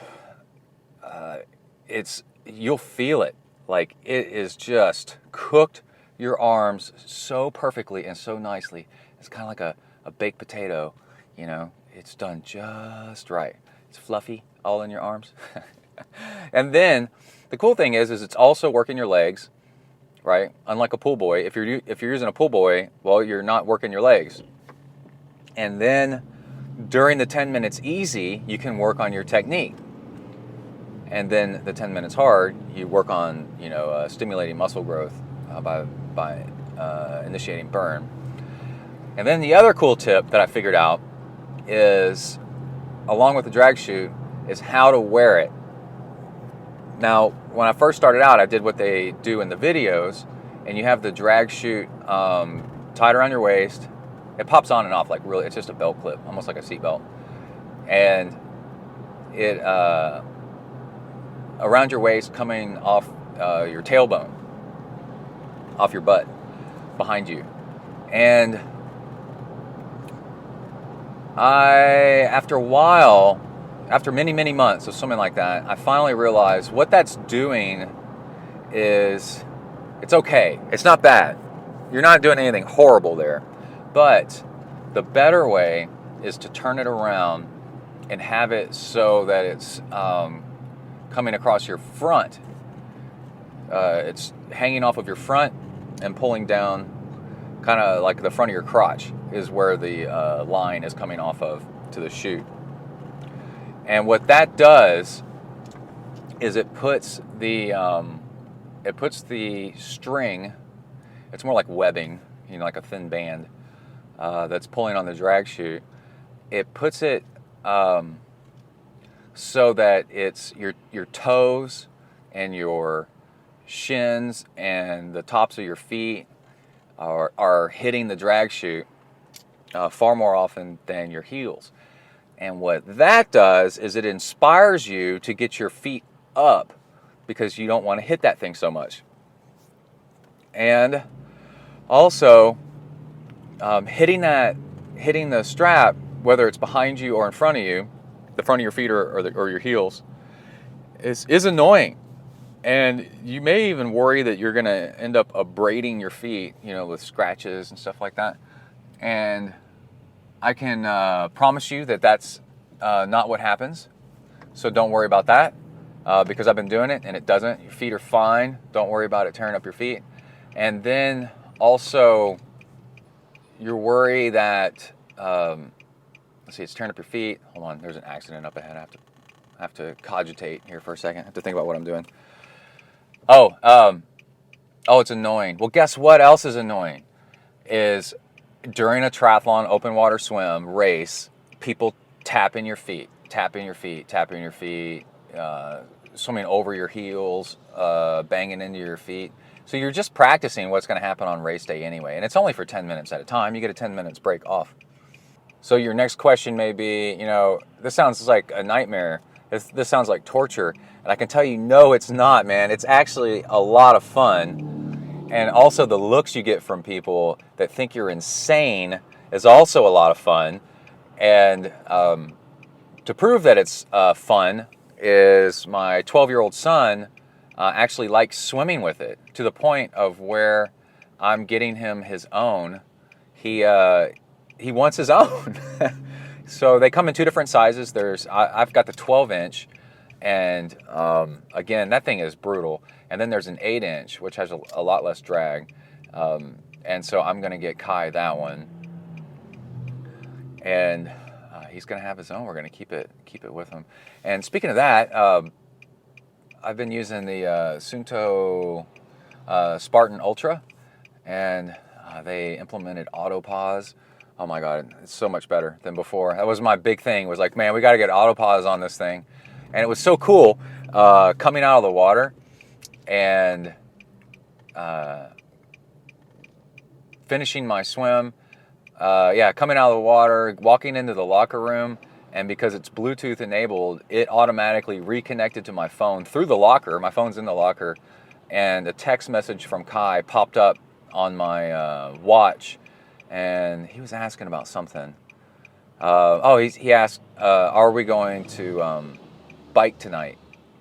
And I knew from that instead of taking my time in the shower and then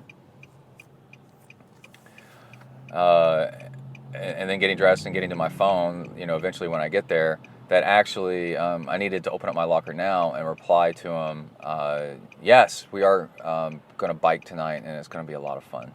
So that's pretty cool. And then also we went mountain biking the other day with another kid that's Kai's age, and this other kid is a beast. Like, he is insanely good at everything triathlon. He's like a level above Kai, just barely, but he operates on another level. Except that we just, when we went mountain biking, Kai beat this kid an hour and 1 minute. So just almost exactly an hour of mountain biking with hill climbs and then a gravel road with a steep hill finish. And Kai beat this other kid back to the car. And I am positive it's because Kai has been riding on Zwift a couple of times. All we did to get it to work, Zwift is that video game that you can ride.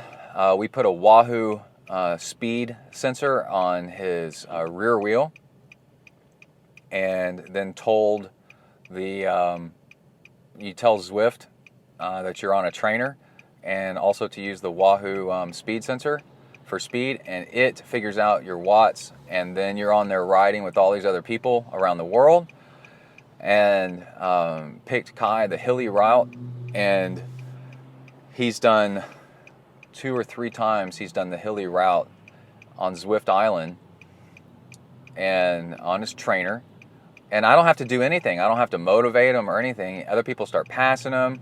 He starts riding uphill and everything.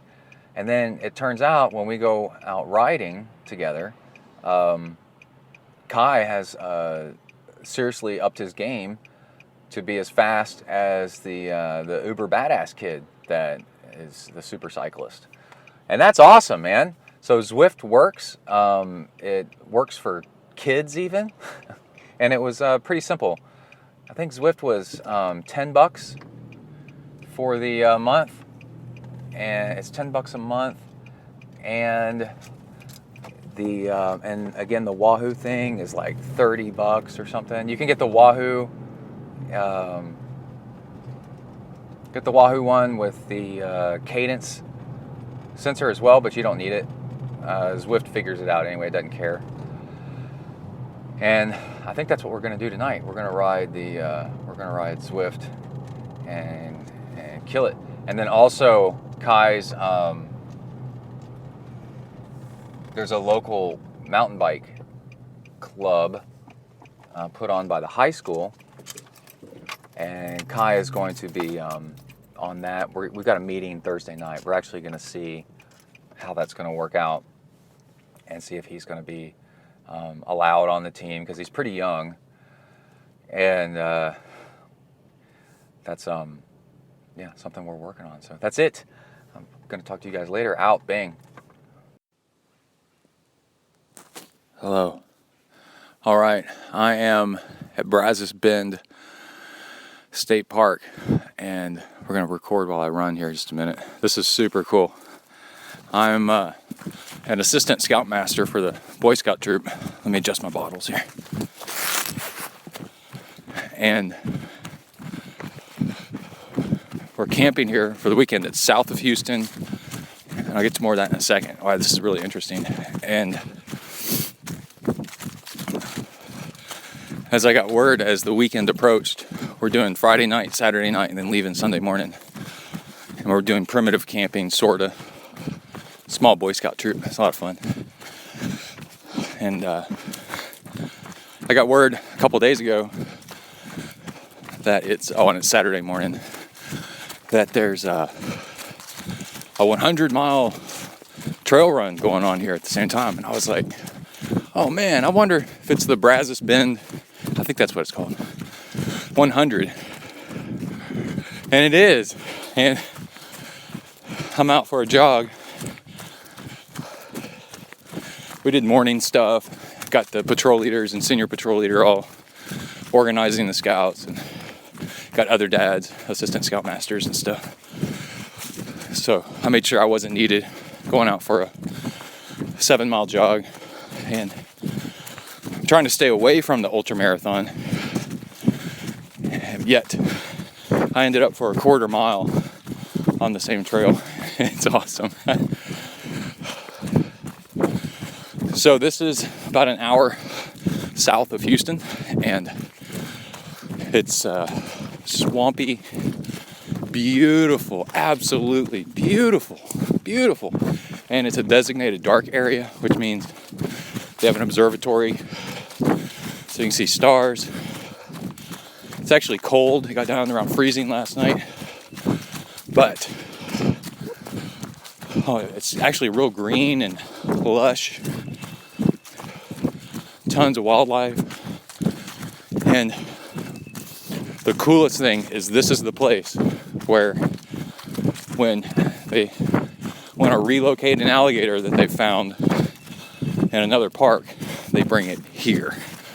So this is the land of the big gators. So Huntsville State Park, we do the Rocky Raccoon, has alligators.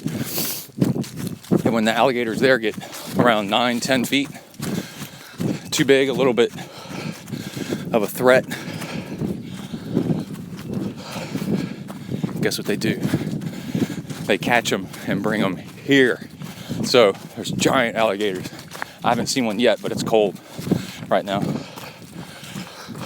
But lots of videos of them online, big gators.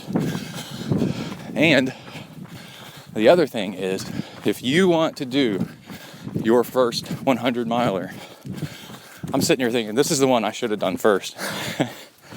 It is so flat. I think there's 10 feet of elevation gain in this one spot. That's it. It's super, super, super flat. And it's on trails that are kind of wide and have the slightest bit of give to them. And there's these big trees. I'm about to go into one right now. Well, I mean, there's just everywhere. And it's forested with the Spanish moss. It's creepy, like a Scooby-Doo cartoon. Just Spanish moss hanging everywhere, and it's quiet. Oh my gosh, it's amazing. It's so beautiful. There's 30-something miles of trails or more, and you can actually mountain bike on a bunch of them. It's just gorgeous. But, oh my gosh, it's so lush. So, but never, this is the most yet where I've seen the conflict, the yin-yang of what I'm having to do at this stage in my life, and be a present dad, helping my son become a man with his Boy Scouts. So I'm needing to do Boy Scout stuff, be here, and then all around me is ultra marathoning going on, and I'm having to choose, like, do this instead of that.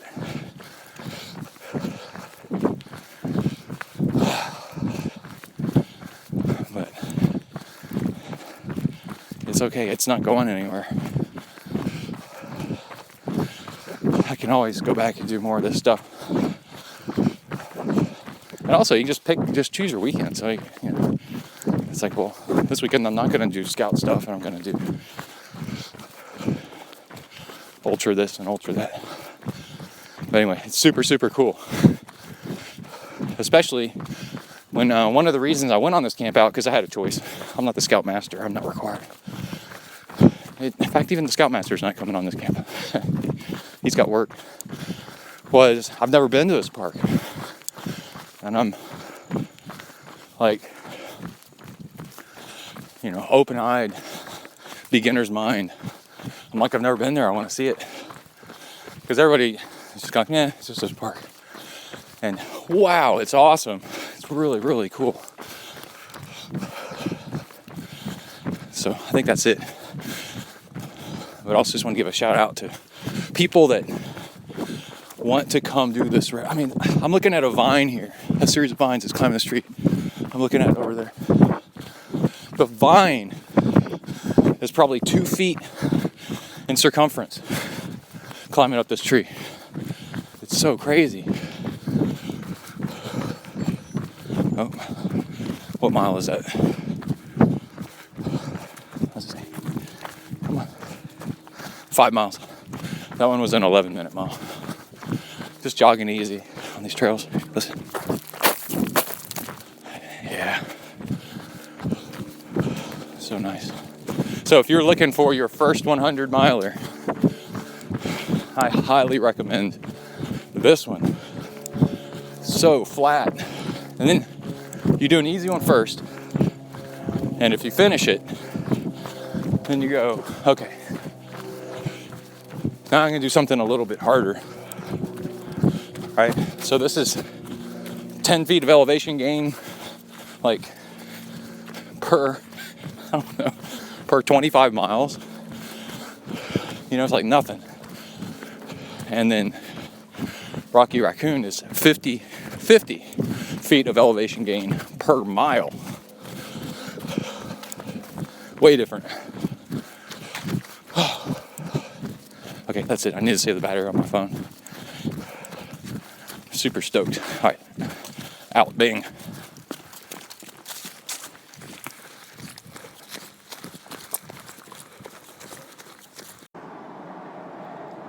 All right. Man, I have a really good swim workout for you guys. I just came up with while I was at the Pizzle Rizzle. No, that doesn't sound good. Anyway, at the pool, now leaving the pool, just chowed down on an Amrita bar. Hold on. Let me buckle up. In the ZenTri mobile studios, and had a whopper of a really cool workout idea. And you're gonna need some toys, which is fun. The cool thing is they're super cheap toys. I've talked about them all before, I think. Maybe not the Pool Boy so much. Pool Boy is the foam thing you put between your legs. Pool buoy. And what that does is it lifts your back end up and keeps you from kicking as much, and really teaches you to, and it forces down your upper body, which forces you to do more flexibility in your shoulders to get your arms up and out of the water, which is nice. The Pool Boy is what initially was my first ever swim toy that made a huge difference in my swimming. I mean, you can get pretty good just with that. But anyway, you get in and you swim easy freestyle for a while, 5-10 minutes until you feel kind of bored and loosened up. Everything's all nice and warmed up. And then you add the Pool Boy and you swim 100 with the Pool Boy. No big deal, right? And that puts a little bit of torque against your arms. And then you add the paddles, and the Finis agility paddles are officially now my favorite and forever, because there's no straps on them, so you can just put them on, boom, on, go, right? Because in triathlon, we want to minimize time at the wall. We want to just be moving, because this is an endurance sport. And then the next thing is we do 100 with that. So now you've got Pool Boy and paddles. And then you add the drag chute. Yes, the drag chute, pull buoy, and paddles all at the same time. And you do 100 with that. And that puts, the paddles put a lot more torque on your arms and teach you like clean entry and pull while putting torque on. Now you got the pull buoy and the paddles, and then you add on the drag chute. And the level of resistance is like you're doing push-ups, single arm push-ups in the water, and you do a 100 of that. And then it's up to you which thing you remove first. But you remove, for example, the paddles. So you take off the paddles, well, you're still swimming against a drag chute, and you're still swimming with the pull buoy between your legs, which is still some resistance, just not quite as much. It's about 2/3 the resistance of what you were doing before. And then you swim that for 100. And remember, the time at the wall is your attempt at 0. So it'll be like 3 seconds, 5 seconds as you kind of switch things out. But that's it. And then you remove something else. So let's say we removed the drag chute. Is that what we removed the paddles? So now you remove the pull buoy. And now you're left with just the drag chute, and you do 100 of that. And then you're left with your one last thing, your drag chute. Now you remove that, and now you're back to clean, old, regular freestyle. And you can feel a huge difference in your freestyle stroke because you've spent basically 600 yards doing resistance and other things that clean up your stroke. So now you go back to a basic 100 yards freestyle. And then you turn around and you add back in the pull buoy. Always on the way up, it's pull buoy, paddles, drag chute. But your workouts, if they get too predictable, get boring. So what you do is on the way back down, you just remove whatever you feel like removing that time. And don't worry too much about it. Don't try to figure it out. Don't try to come up with a plan. You need a little bit of randomness to make workouts fun, and a little bit of experimentation to kind of see what you like and different things. So whatever you remove, don't try to remember what you removed last time first. Just remove whatever and go with it. It's cool. And what I found out is over an hour, you can only get this done like 3 times, maybe 4 times. And what's beautiful about it is you only need to look at your watch to see what time it is, like for an hour workout. You don't need to do interval times like I've been swimming, on a 120, on a 100, 135, all that stuff, and keep an interval. No, all you got to do is just minimize your time at the wall. I have a water bottle at the wall, no fuel, just water. And I take a sip on occasion. The pool I swim in is really hot, it kind of sucks. And so I take a sip of cold water to kind of keep the fuel I ate, the UCAN or the Amrita bar that I ate before the swim from getting too dried out in my gut. So just a little bit of water. And that's it, man. And this is the first time I've ever done that workout, and I am addicted, man. It is so cool to build up and then build back down, and then build up and then build back down. And what you're feeling for is that burn in your arms. And there's things you need to know is that, let's say you're doing paddles and a pull buoy together.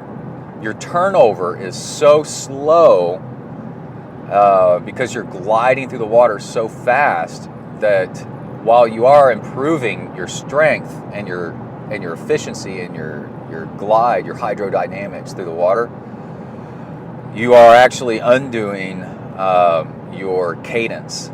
You can get used to going really, really slow, and then when you need to do a higher turnover, then you've been practicing this low cadence, and that's suboptimal. And so that's why sometimes on occasion you end up with just the drag chute, and just the drag chute actually gives you a really, really high cadence because you're going nowhere, but you're going nowhere fast. So your turnover is actually higher than what it would normally be if you were just swimming on your own with nothing, right? So now you're doing a high, the drag gives you a high cadence drill, or higher than what you would normally do, which improves your swimming as well. Higher cadence means less effort, but it's a neuromuscular thing. You got to fire that off. All right, I'm super stoked. Discovered a new swim workout. Couldn't wait to share it with y'all. I was swimming and going, oh my gosh, I can't wait to get in the car and hook up the mic and dish this one out for the peeps out there, for the ZenTri Samurai, for the Shogun Warriors out there. All right, that's it. I'll be back out, bang. All right. Let's go ahead and make this the last training log entry for this episode. Lots of cool stuff. I interviewed Rob Gray last night, the guy who got second at Ultraman Hawaii Championship. So lots of questions on what he did differently than Florida. He had a massive quad pain. I don't even call it cramps, just pain. The last 10, 12, 14 miles of the run. It's a 3-day race. The last day is a double marathon. And we talk about downhill running and how that causes that kind of stuff. And going into the recording, I wanted to work out right when I got home from work, so like 5:30, 6 o'clock, and then have dinner. And then later, and then do the phone call with him, and because I scheduled it like that on purpose. And what happened is something that happens to me on occasion is I get grumpier and grumpier and grumpier, and then I get on the bike or run or whatever I'm going to do, and I've got both no energy and I'm in a bad mood, and I can tell I've been short with people. Like my responses to other people are real, like Emily and Kai, are just abrupt. I'm trying not to be rude, but my just a bad mood. And so I got all set up on the bike, pedaled for probably 5 minutes, and then cut it. I was like, I'm done. I need a nap instead. And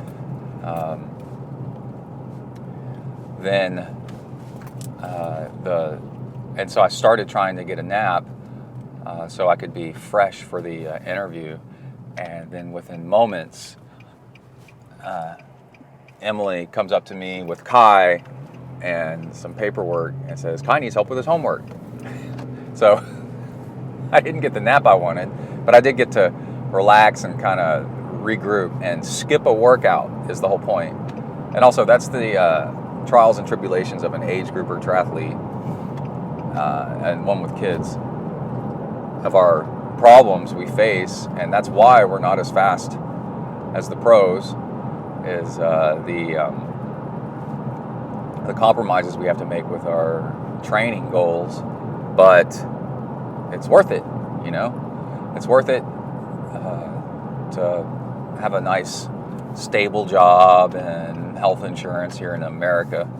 You have to have a job, have health insurance pretty much, and because other people depend on you, and in the end that's its own fulfillment, and it's pretty cool actually. So then I got that, I was rested and whatever, and got in a great interview with Rob Gray, and he is one of my favorite people to have on the show because he and I get along so well, and then he's really all about success through data and numbers and all that kind of stuff. So we get along really good. I got off the interview with him, and I came downstairs, and Emily said, "How did it go?" And I said,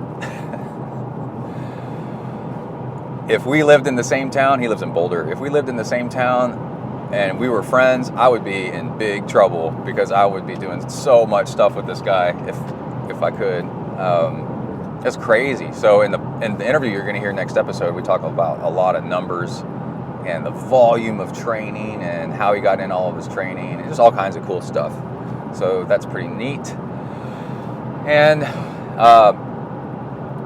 my injury, my plantar fasciitis, seems to be almost gone, and I'm at that stage where you got to follow through with it. You're not done. It's like cresting a hill on the bike. Just because you get to the top doesn't mean you slow down. It means you got to pedal to keep up your speed, and get your speed up on the downhill.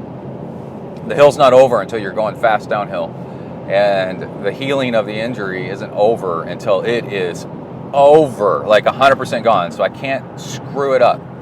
And what I've been doing is a combination of several things. Trigger point massage. I've had 2 now in a month apart, and that seems to release tightness in places. The massage therapist is a friend of ours, and they basically push on you and poke until you wince.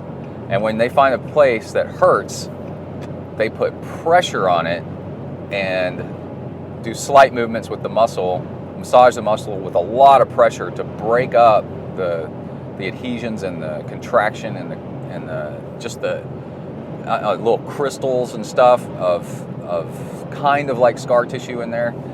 And just kind of like if you tenderize a piece of meat, right? If you hammer and pound on a piece of meat, it's going to be a whole lot softer. And the meat is muscle, right? So, and then you can stretch it further and everything else. And I took it one step further, is whenever she would get close to a spot that hurt, I'd go, okay, that hurts right there. And so I was giving her feedback on more, less, over here, over there, and whatever. Because a massage is, $50 to $100 or more, depending on how long you go and how expensive the person is. And she,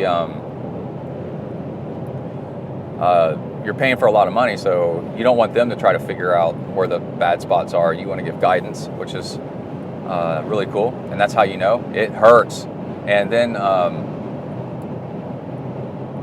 see, my left side's worse than my right, so I could tell that I had spots that were bad because she would do the same thing on the right side, no problem, no pain, whatever. But on the left side, pain.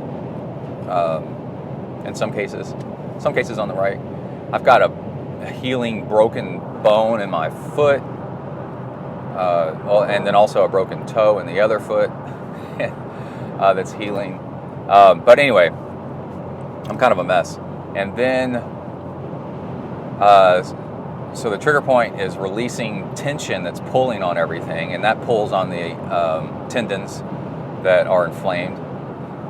And then also sleeping in a night boot,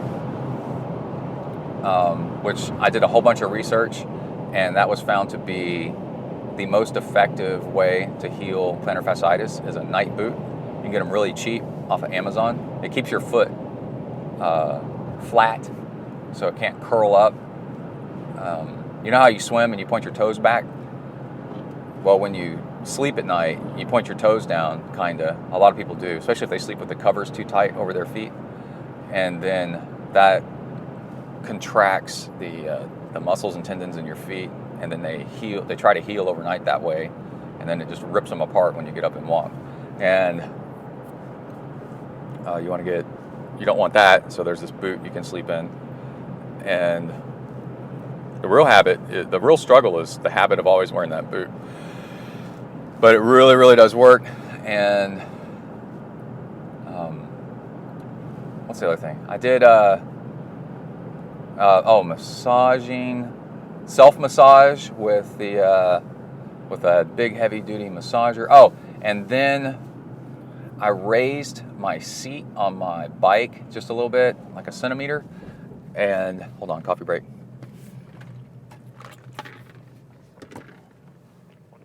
And imagine if you're doing a bench press or you're pressing against a wall and you're too close to the wall. Well, it's just constant pressure on your hands and arms as you're pushing against the wall. And that's what was going on. And I raised my seat. And so now imagine that you're a little bit further away from the wall, or a lot further away from the wall. So you get little breaks when you're pushing against the wall, like the wall's the pedals on the bike. So you get little breaks, and it's not just this constant pressure and tension against your legs. And that majorly helped. And then the last thing is running on the treadmill instead of outside, because on the treadmill I can do exactly flat. I can do 0% grade and run. And then what I figured out with that is me not running at all seemed to actually make my feet worse, because you're not getting any blood flow and any stretching and anything into the feet. So your feet just get tighter and tighter and more cramped up over time. And then, but running with any kind of incline puts pressure on the calves and the Achilles tendon. And then so they tighten up overnight in reaction to that work. And then they can't heal, like we were talking about with the boot thing. They're just too tense and it irritates them. So running perfectly flat, and then also not doing any hard intervals on the bike, really being careful, no intervals. And so it's stretching everything out, but without putting too much pressure. So it's like this perfect in between. It's the medium bowl of porridge, not too hot, not too cold, and that seems to get everything going. You need blood flow to things to help them recover and heal, and that does the trick. All right, I'm at W to the ERK. I'm also recording on a little lapel mic that I got, and we'll see how that works out. And yeah, great interview lined up for next episode with Rob Gray, so stay tuned, and everybody stay safe out there. Work the uphills, cruise the downhills, and keep the rubber side down. Out.